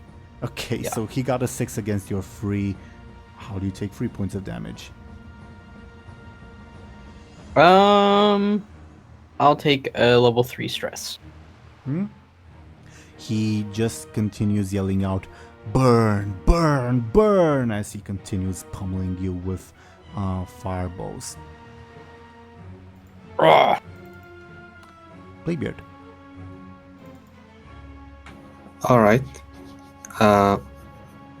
I would like to tame that dragon, but I don't know how would that work in game.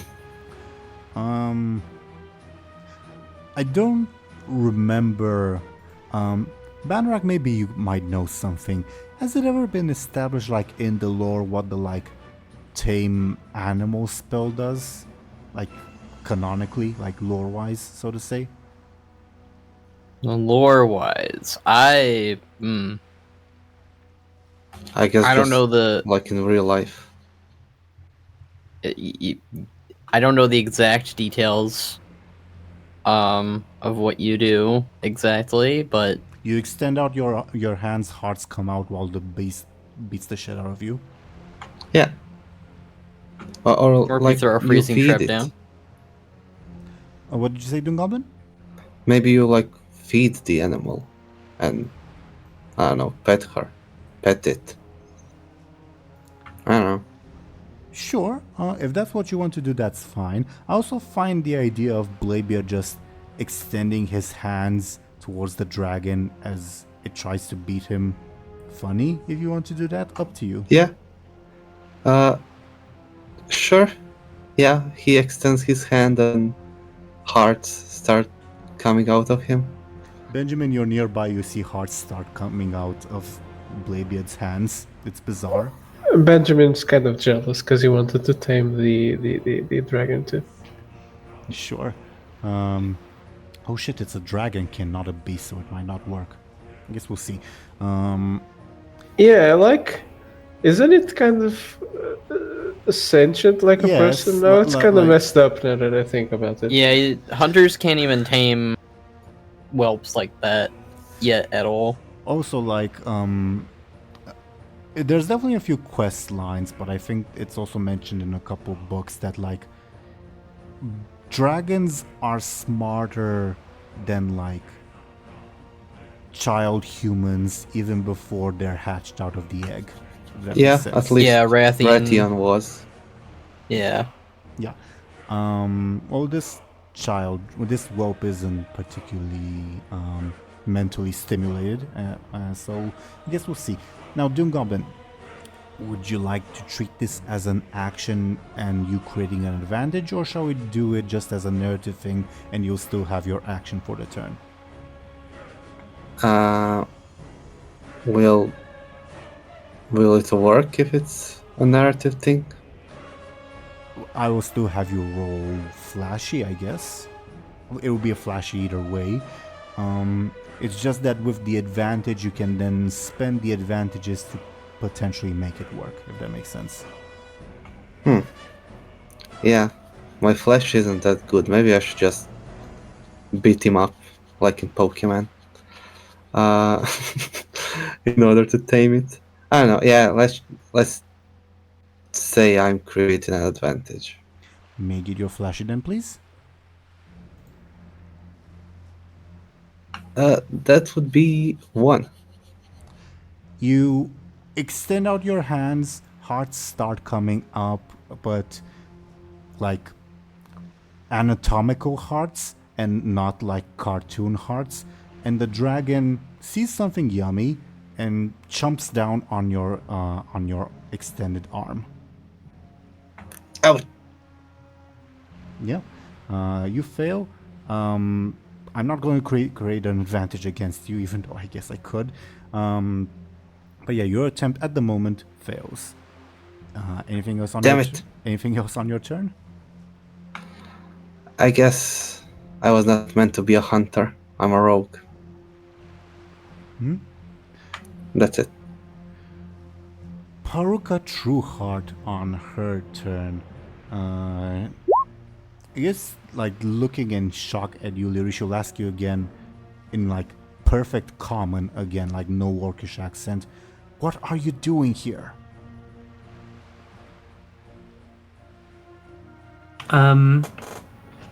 Lyri will, I guess, blink a couple times and say, "What?"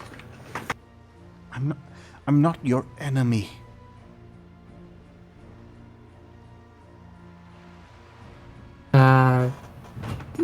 Who are you again? Long story. Can I prove it to you that I'm not your enemy? Allow me to take a shot at something. Sure. She'll try to aim at Captain Zukrosh once again. DoomGoblin, again, can I ask for your assistance? I guess, can you roll me a sneaky and a quick, just to see what happens, please? 5 and a 2. So she deals 3 damage to Captain Zukrosh, inflicting his level 4 consequence. Again, Captain Zukrosh seems undisturbed, but his level 4 consequence, I guess, would be blood loss. Blood loss, I guess, because that's what's happening in general. What will Rip Snarl do? I guess since you've got its attention, it will attempt to attack you, Bladebeard, I guess? Alright. Now instead of biting on you, it will attempt to spew magma at you. How do you defend yourself? Bladebeard will notice the little thing that appears underneath him on the ground before a dragon shoots fire, like in game, and he'll jump away. Nice. Can I get a quick from you, please? That's 4, I believe. Oh, good God. No, he's not bigger than me, so 2. Your fucking assists. But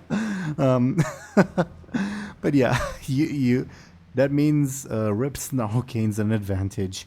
While I type that in, you do manage to dodge, by the way, DoomGoblin, Bladebeard rather. It's just that I guess you're you have to do it last moment and you're a bit off your footing. Okay. All right. Morg, it shall be your turn now. Morg would go for another slash with his sword at this Pyromaster. May I get a force roll from you? Can you roll me twice, just for simplicity's sake? A draw. Draw 2 means sixes. you get an advantage as he parries with his own dagger. Okay. Do you have a name for your advantage? A dance of fire and metal. A dance of fire and what? Metal? And metal. Okay, noted. I'll write that in. By the way, I rolled some numbers just ahead of time. They might pop up suddenly. Sorry about that. Okay. So you aim with the sword, right? Or Banrak? The sword? So when you attacked the pyromancer, you attack with your sword, correct? Yeah. Okay, so yeah, and he parries, and again, you guys are locked in a dance of fire and metal, as stated. He seems to be like heating up his dagger with his fire magic to like combat you more, and he says, "We'll make mincemeat out of you yet, monster."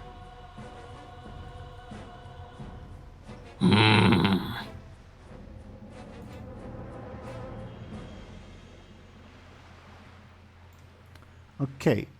As for the numbers that I rolled, they rolled in the wrong order, but I guess I'll take the ogres first instead of the orcs. Either way, switch overlays again. So, the ogres don't deal damage to the orcs, but the orcs don't deal damage to the ogres either, so a bit of a stalemate. DoomGoblin, what do you want Hroggy and Brig to do? Continue assisting me. Sure, there's not many orcs left, so do you think the distraction is still a good way of assisting, or do you have something else in mind? I'll allow it to, like, in terms of game mechanics, at least for this turn, but with the orcs gone soon, might have to think of something else. Make sense? Sure. I can't think of anything at the moment, but sure. Sure. And Guren? Yeah, he'll finish off the orcs, I guess. May I get, just again for simplicity's sake, Guren's forceful and I guess your forceful, please?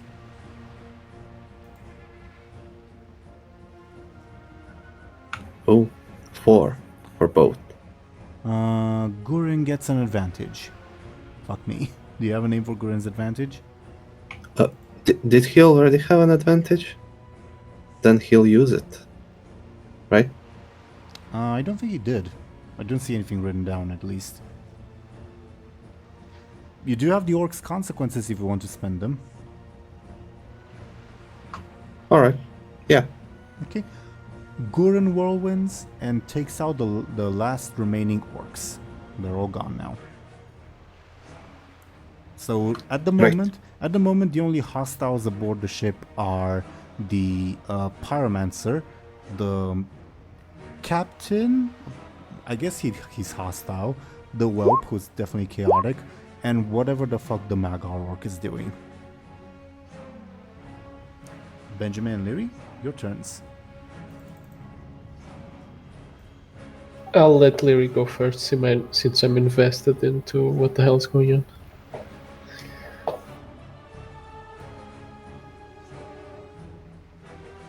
Okay.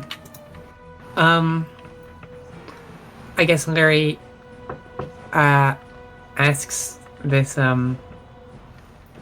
this Magha orc, wait, who are you? We don't know each other directly.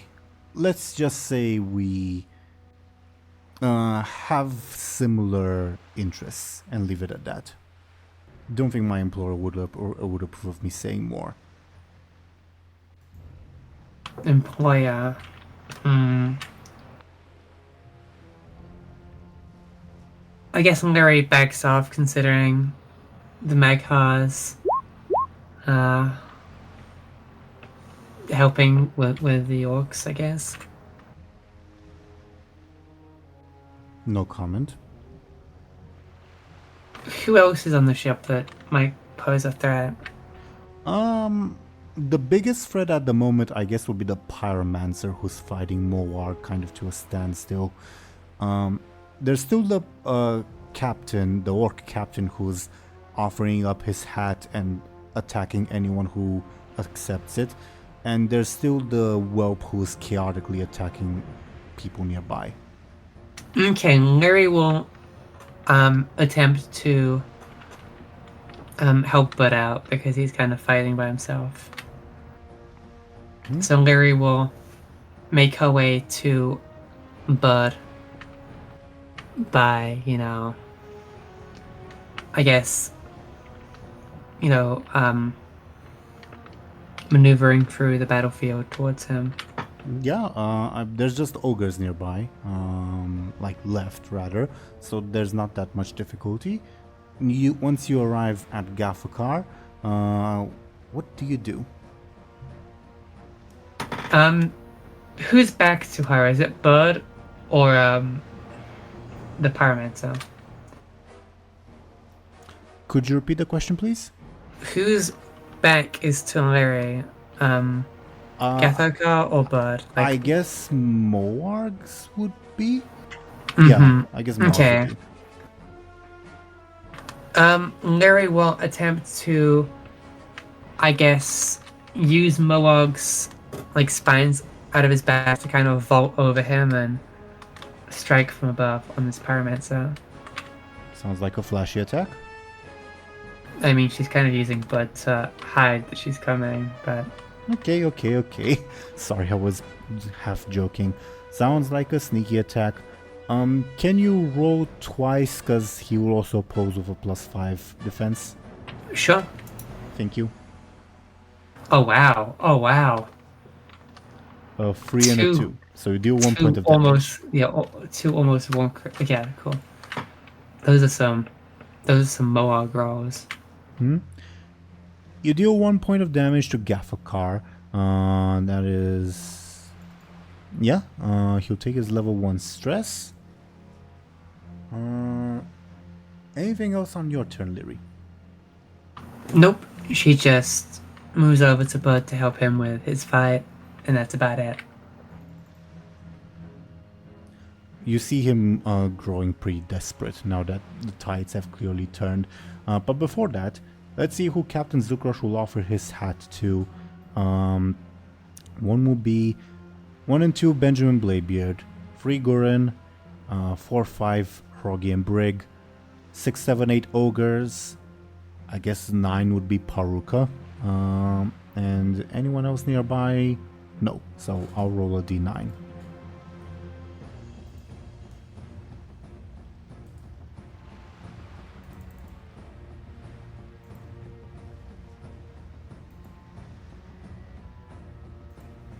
And while that is happening, Gafakar, seeing that, well, we determine what Captain Zukrosh will do. Gafakar, seeing that the situation has turned kind of desperate, I guess, the D9 showed up, so that's a free. DoomGoblin, how does... Captain Zukrosh offers his hat to Gurin. What happens?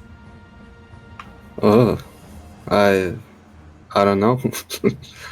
I think Gurin will ignore it? Either ignore it or treat it as food, I'm not sure. I mean, it would be funny if he ate it, not gonna lie. Sure. Sure. Captain Zukrosh walks up to Gurin, offers his hat. Gurin chomps it down. Captain Zukrosh yells out more frantically in Orcish. Nobody touches the hat and attempts to attack Gurin. How does Gurin defend himself? Captain Zukrosh attacks with a cutlass, so a sword. He'll try to bite that too. Can I get... First of all, I rolled on my end, we'll ignore those rolls. Can I get your forceful and Gurin's forceful, please?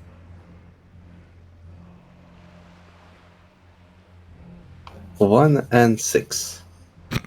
Okay, so... Yeah, Gurin bites the cutlass and swallows it whole. Gafakar will walk up to someone else on the next turn to offer up an imaginary hat and attack with an imaginary sword next time. So the hat is eaten. And his sword, yes. Alright. A nice little breakfast for Gurin, who I don't remember ever eating once in this campaign, so there's that. So Gafakar, as I mentioned, ignored those 2 rolls that just popped up. Seeing that the situation has turned kind of desperate, I think he'll attempt to incinerate, if he can obviously, the Black Grin by firing a pyroblast at it. Banarak, can you do me a favor and roll your forceful twice, because it'll be 5s on both occasions? Okay. Okay. Not the good fortune. The Black Grin defends itself with a 9, no issues whatsoever. In fact, it gains an advantage. Helza's magic shielding does wonders. While I type that in, Bladebeard, it's your turn. Alright. I guess the whelp can only be tamed if I earn its respect first by like beating it. So I guess he'll attack the dragon with his sword. Sure. Sounds like a forceful attack. Could you please roll me your forceful and your sneaky, because it will attempt to defend itself with its own thing? Alright. That's a 5 from me Okay. because of the assist, and a 2 from him, So you deal or it. 3 points of damage to Rip Snarl. It will take that as its level 3 stress. Do you want to be my pet now? Roars at you, prepares another bowl of magma. I'll take that as you considering it.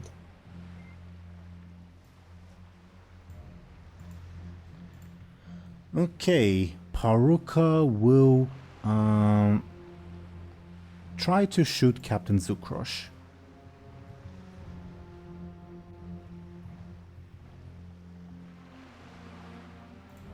Oh, the numbers finally showed up for once.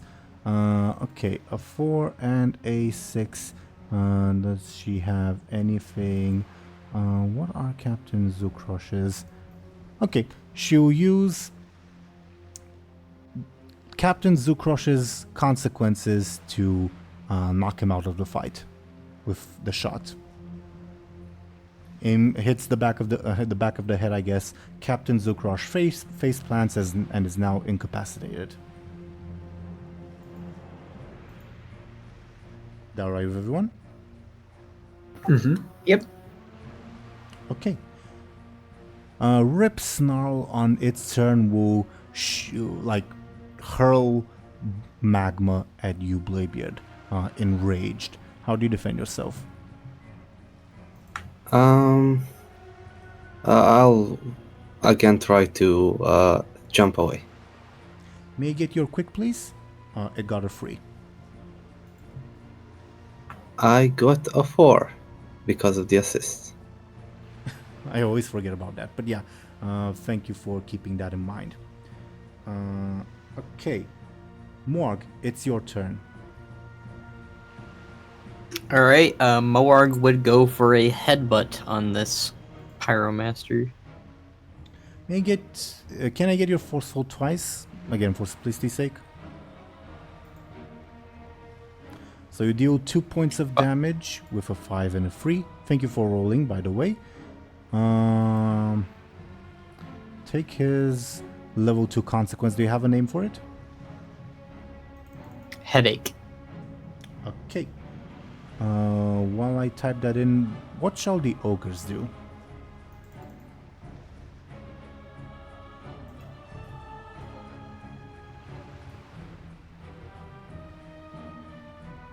Is that a question for all of us? I mean, yeah, you're their leader.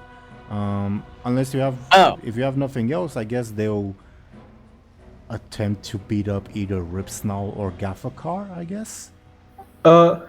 We didn't damage this ship, did we? No. We could take it too, since our ship is a bit crowded. Interesting. A thought. We could. Nothing's stopping us, really. I guess one thing to keep in mind, more than the crowding, there may be supplies on board the ship that, you know. That too. But yeah, being Yeah, overcrowded is not very nice to have like a good night's sleep and stuff like that.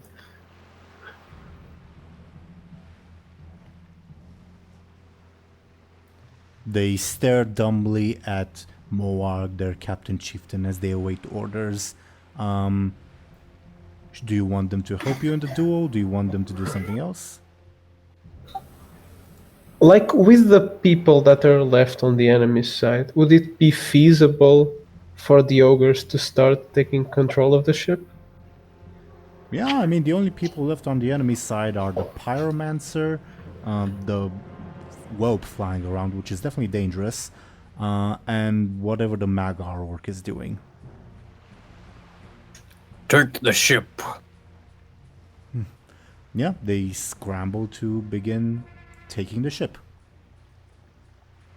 encountering little to no resistance, except for probably Ripsnarl. So I guess that's what they'll spend their turn on. DoomGoblin, what shall Hroggy and Brig do? Can they assist Bladebeard by giving him fun facts from their database about dragons? Sure. Fun facts about dragons.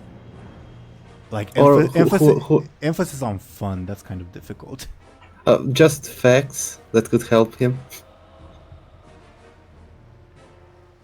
Sure, it can be something to the likes of a typical black dragon whelp of that age will achieve a velocity of blah blah blah while flying.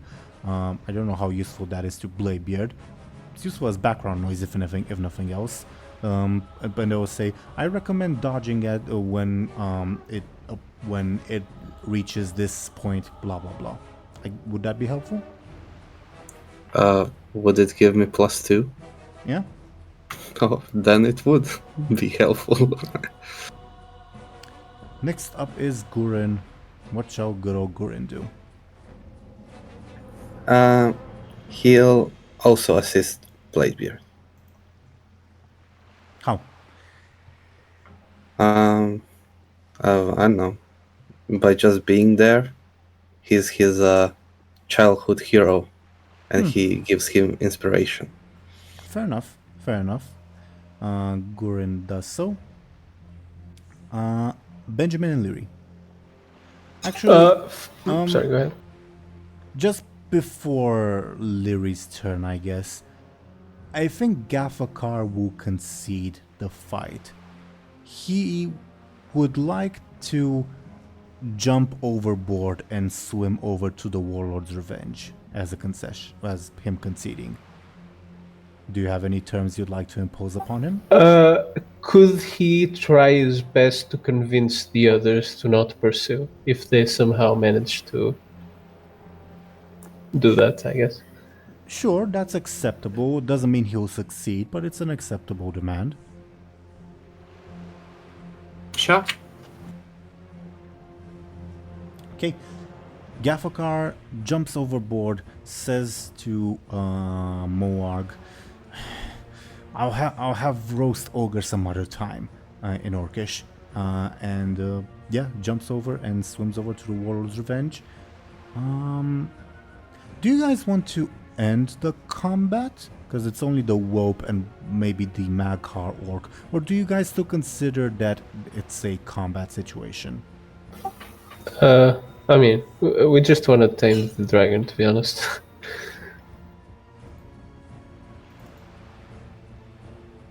Yeah, if we can do that out of the combat, then sure.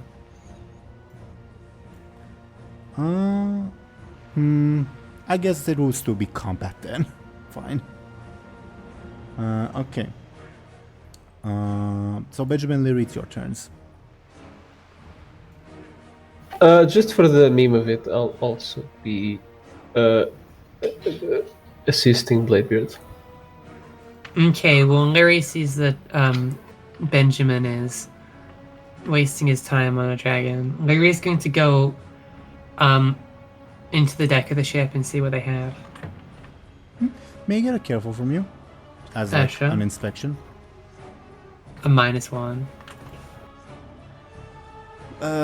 Even at the moment, maybe it's the adrenaline coming, maybe it's just like the bizarre situation. You're unable to really take stock of the horde ship's supplies. Not at the moment, at least. Well, there is definitely supplies. Still have your turn if you want to do something combat related. Someone else to really kill, so I don't know.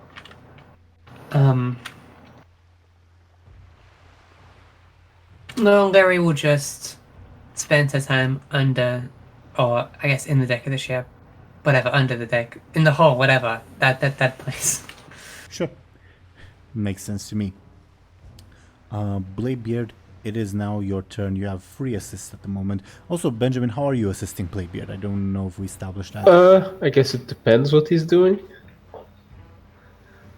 Well, the assist happens on your turn, so I guess you kind of have to determine it. I just give him kind of combat coverage, I guess.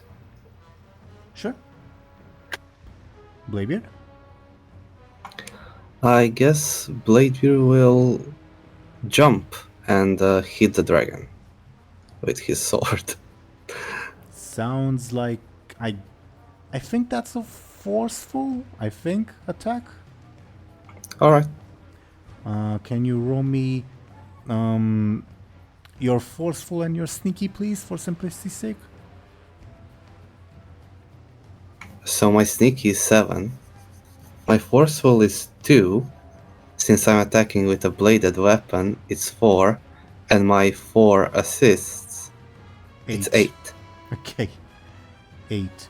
Fine. 1 point of stress towards Rip Snarl. I'll use a charge of Fiery Revenge to negate the damage. I'll...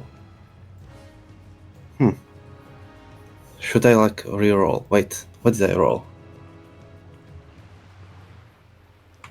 You rolled 2 minuses and a plus, so a minus. Yeah, it's a bit less than like my average. Slightly below average, but still pretty close to the average. I don't have any advantages right now, right? No, you do not. Alright, sure. That's my turn. Sure. You jump up and attempt to slash it, but at the last moment, this thing evades you as it prepares to roll another ball, throw another ball of magma. It looks pissed off. I don't know if taming it is a good idea. Paruka Trueheart on her turn. I guess, is anyone paying attention to her? Well, either way, she will climb down, go to Zukrosh's unconscious form, and appear to be doing something, and that'll be her turn. Ripsnell on its turn. Yeah, I guess it'll throw a ball of magma at you, Bladebeard, again, because you're really pissing it off. How do you defend yourself? Just dodging, jumping away. Sure. May I get a quick from you? And I guess you're sneaky just for simplicity's sake, please. So he got 7, I got 3, but I also have +6 from all the advantages. Oh no, he is not bigger than me, so +4. So that's 7/7. So he gets a tie. Okay. Fiery Assault, his advantage. By the way, a number might pop up soon. Morg, before your turn, may I get a forceful roll from you? You got it. Holy shit, okay. Okay. An 8, nothing bad happens. You have your turn. Alright, Moarg would go for another swing with his sword on this Pyromaster. The Pyromancer jumped ship. Oh, I guess I was not paying attention. By the way, just for context, again, he jumped ship as a way to concede the fight. He and Thompshire wanted him to like convince the other ship that it's not worth going after you guys. He may or may not be unsuccessful. Who knows? Do you have anything you'd like to impose on him as a concession? Like anything else? Leave his ogres alone and himself, obviously. But yeah. Okay, noted. I think like a general forever might be too much, but in the immediate aftermath, sure. Is that all right? That makes sense. Just because it's a concession, not an outright defeat. Yeah. Okay, you have your turn. For context, what's happening is Bladebeard is struggling against the dragon whelp. You're not sure if Bladebeard's trying to kill it or tame it. The dragon whelp is having none of it and is just spewing fireballs at Bladebeard to like get him to leave it alone. Lyri went below deck, and Benjamin, Guren and the two Iron Dwarves are assisting Bladebeard. The ogres are taking control of the ship, and the Maghar orc seems to be picking up the Dragomor captain's corpse. Okay. I think Morg would Not corpse, because the Dragomor captain is not dead. Incapacitated form, you know what I mean. Okay. I think Morg would observe the ship around him, see that Bladebeard's having a rough time with the dragon, and he would look to try and find some food for the winged lizard. May I get a careful from you, please?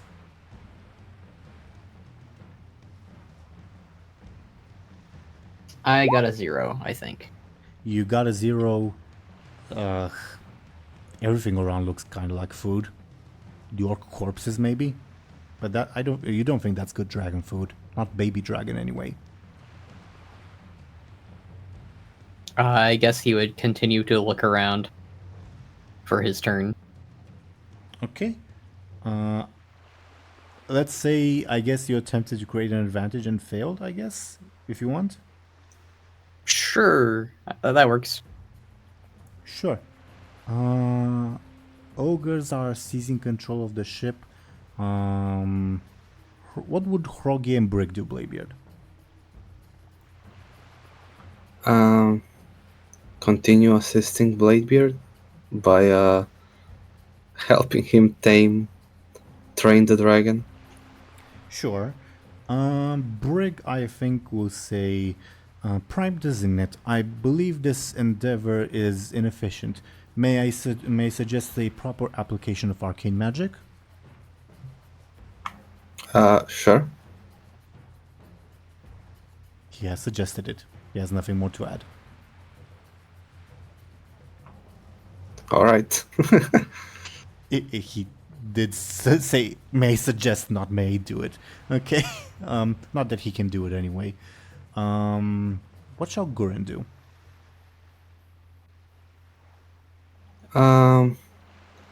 He'll also assist by maybe kind of flanking the dragon, making sure it doesn't run away. Sure. Or fly away. I had a thought pop up in mind. DoomGoblin, feel free to not do it if you want. How about we roll Guren's clever, and on a critical fail he attempts to eat Rip Snarl? What do you think? Sure. Okay. May I get his clever from you, please? That's a -1. Not a critical fail, so he does not attempt to eat Rip Snarl. Okay. He will still assist you, Bladebeard. Benjamin and Lyri? Seeing that Bud failed in these endeavors, I'll use my keen sense of stunt to try to spot the juiciest cut of meat on this ship.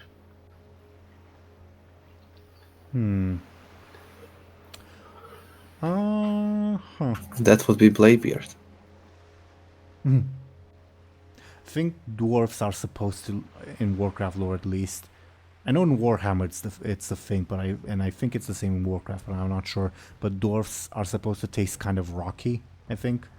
Either way, the juiciest cut of meat. Yeah, these are orcs. These are carnivores. There's definitely meat around. That's what you want to use your stunt on? Mm-hmm. Sure. You spot the juiciest, beefiest cut of meat ever. Then I'll grab it and try to give it to the dragon. Because it's your stunt, you succeed. The dragon will attempt to snatch it out of your hands, not like accepting a gift, but rather like kind of like stealing from you. Like, I'll kind of try to pull it back, as in as he tries to bite, I pull it back, as in what you do to a pet, as in like wait till I give you the order or something like that. You see what I mean? Can I get, I guess, a quick from you? to see if he's quicker. He rolled a 2. I got a 6. Okay, you're definitely quicker. Okay, he does not seem to take the instruction to heart. Instead, seems to be like you see fire coming out of its jaws as it attempts to charge up a magma ball to throw at you. Okay. You still have your turn. Oh, Then can I again try to get that across? Like, okay, I'll give you this if you become my friend. Sounds like a flashy attack, I guess. Fair enough. I mean, could it? No, it's bad. It better this way. Okay. May I get a flashy from you? It rolled a 4 on its defense. It's 0. It's for context, it's really pissed off, and it has not had a good life. So the I could give it the good luck. Well, the carrot and the stick approach doesn't necessarily work if he has never known the carrot. Fair enough. DoomGoblin, He doesn't have any consequences, does he? No. DoomGoblin, on that note, can you remind me? I think at one point you dealt 1 damage. No, I used an advantage to negate it, so that didn't happen. Okay, never mind. So we're at a 0. You got a 0 to his 4. At this point, he would get an advantage. Do we leave it at that? Yeah, I guess. How high would I have to roll for this to work? I don't treat it as like a single roll. Rather, it's combat, even if it's a weird kind. So you'd have to knock it out of combat. And it only has like Level 1 3 damage, stress. right? Level 3 Okay. stress. Yeah, I guess. Okay. If we leave it at that, it gains an advantage. Another charge on fiery assault. It's not happy. Anything else on your turn, Thompshire? I guess I'll hold on to the juicy cut of meat. Sure. Zeren? Lyri just continues to look through the supplies, I guess. Sure. Do you want to roll careful to see what you may find? Another -1. Again, maybe it's the adrenaline pumping or the the bizarre event that happened above deck with like the Maghar orc, but you just can't seem to focus at the moment. Okay. Zukrosh and Gafakar are out, so that leaves Bladebeard's turn.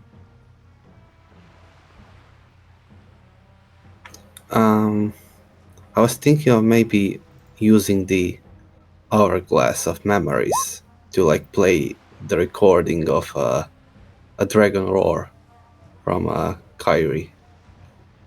Maybe that could work to like assert dominance over this baby dragon. Yeah. Sounds. I would take it as a clever attack. Amazing. Clever or flashy, I leave it up to you. I think both would work. I'll take flashy. -2, but I have 3 assists, so 1. A 1-2 is 5, so he gains another advantage. You're just Alright, I give up. you're just pissing it off at this point, as it roars. It lets out an equivalent roar. Obviously, does not match Kyrie's roar. By the way, I imagine more than one ogre has crapped their pants thanks to Kyrie's roar. Question: do stakes float? Like wooden stakes? No, like a stake, like the one I have in my head. I have no idea. Okay. Honest answer, I have no idea. I don't think so, but I can see if they would. I don't know. I've never thought if they do or not. What, like a steak of meat? Yeah, I guess if it's light enough. that's not what matters when floating, but okay. Yeah, aren't you the like fancy science person in real life Look, here? again, I haven't thrown a steak in the water, so And I guess chemistry isn't the same thing as physics either way. I mean, it probably depends on the density of the steak, but I have no idea what the density of a steak is, so you know. I guess just we established that it's juicy and like really yummy. Probably like Then if it's juicy, it probably has a lot of fat content, which probably means it would float better, I guess. I'm not sure. Okay. I was more so thinking what animal it might be, but we'll take like some random barons. Actually, no, not barons. Barons is kind of far away. Some random strangleform delicacy, I guess. Raptor. I don't think raptors taste that good. In Warcraft lore, I mean. Either way, let's say the answer to your question is yes, I guess. Okay. Okay. That was Bladebeard's turn. Well, actually, DoomGoblin, anything else on your turn? Sure, I'll give it one more try. I'll ask the man inside of the hourglass, my stunt, like, yo, how do I train my dragon?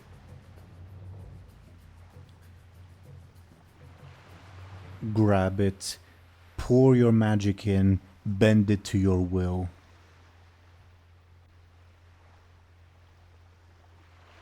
Enslave it and make it your thrall.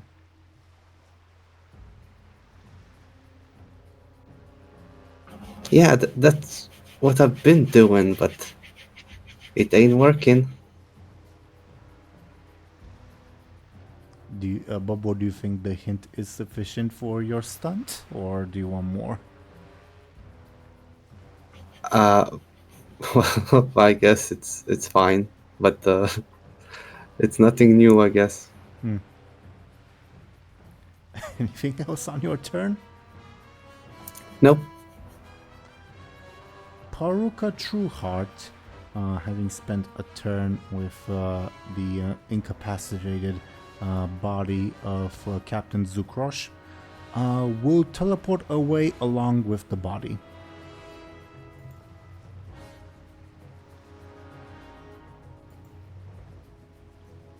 No further answers to that little dilemma, I guess.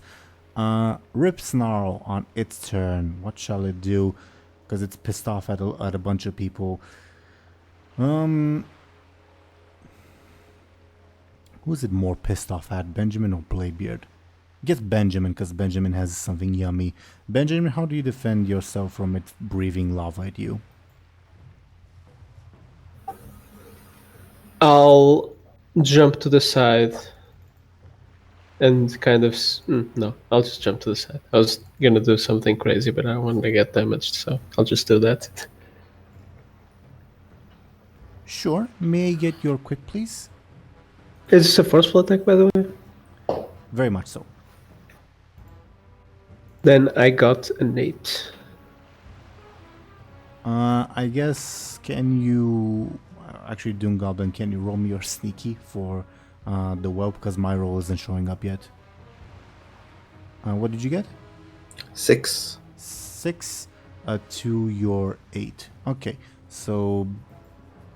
Benjamin, you defend yourself, but... I think, because this little guy is really, really pissed off, I think it's gonna spend all of its advantages and your consequence to deal 6 damage to you. Okay, that's evil. Well, it's really pissed off. Okay. I'll use 2 of my fate points. Let's see. I use Adventuring Sellsword first, because I've probably dealt with some nasty fire business at some point in my adventures. And the second one, I'll invoke Adept in the Arcane Arts. I guess similarly I've faced and am familiar with fire spells, and I assume like breathing fire is similar, so maybe I get... No? Okay. Ish. I think there's something there, and I can think of a proper explanation in mind. But I'd like you to provide it. Because this isn't a spell, this is just its natural being.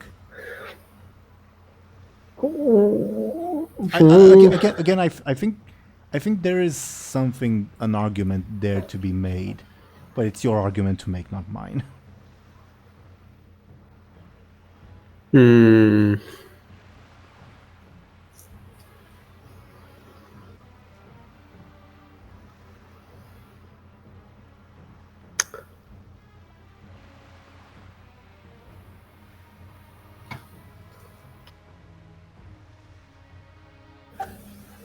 Yeah, I've kind of got no idea, honestly. So, I don't want to take a level 4 consequence though. So, you said it dealt 6 damage? 6, but you've mitigated it to 4 with Adventuring Sellsword.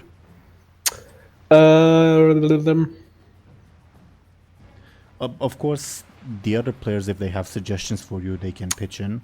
Yeah, I'm kind of blanking.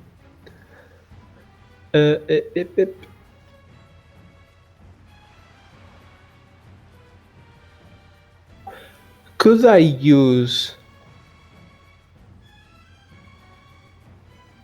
Veteran of the Northern Campaign? Okay. Because I think we've established that I was around during the Wrathgate, and that involved red dragons and fire breathing. Okay. Does that work? I think yes. It's a bit of a stretch because, like, the red dragons, I don't think they attacked living soldiers, but I'm willing to give it to you. Okay. Then, in that case, I'll take my level 3 stress box. Noted.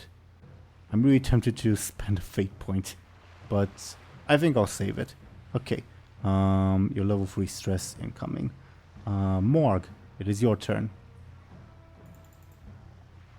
I think Morg would continue to look for food for that whelp. He's probably not paying attention too much to the situation right now. Sounds like a careful, just a careful. That's a 3. Yeah, you also find some food nearby. This ship was clearly pretty well stocked, like enough to fix your own supply issues. And yeah, you do find food that is potentially attractive for a dragon. Issue is Benjamin also has some food that's very attractive to a dragon. Doesn't seem to do much, but you have your own as well.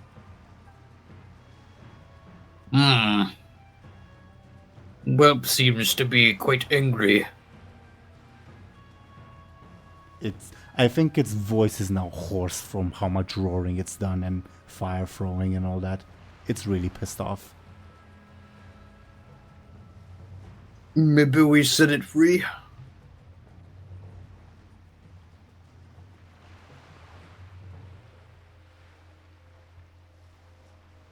No reply. I mean, No. Sure, I guess that's what we are trying to do. It will be free with us, the free people. No, I mean, let it fly away. It's clearly mad. But we are at the ocean. There is nothing Yes, for miles. it has wings and there are other ships, so just let it go.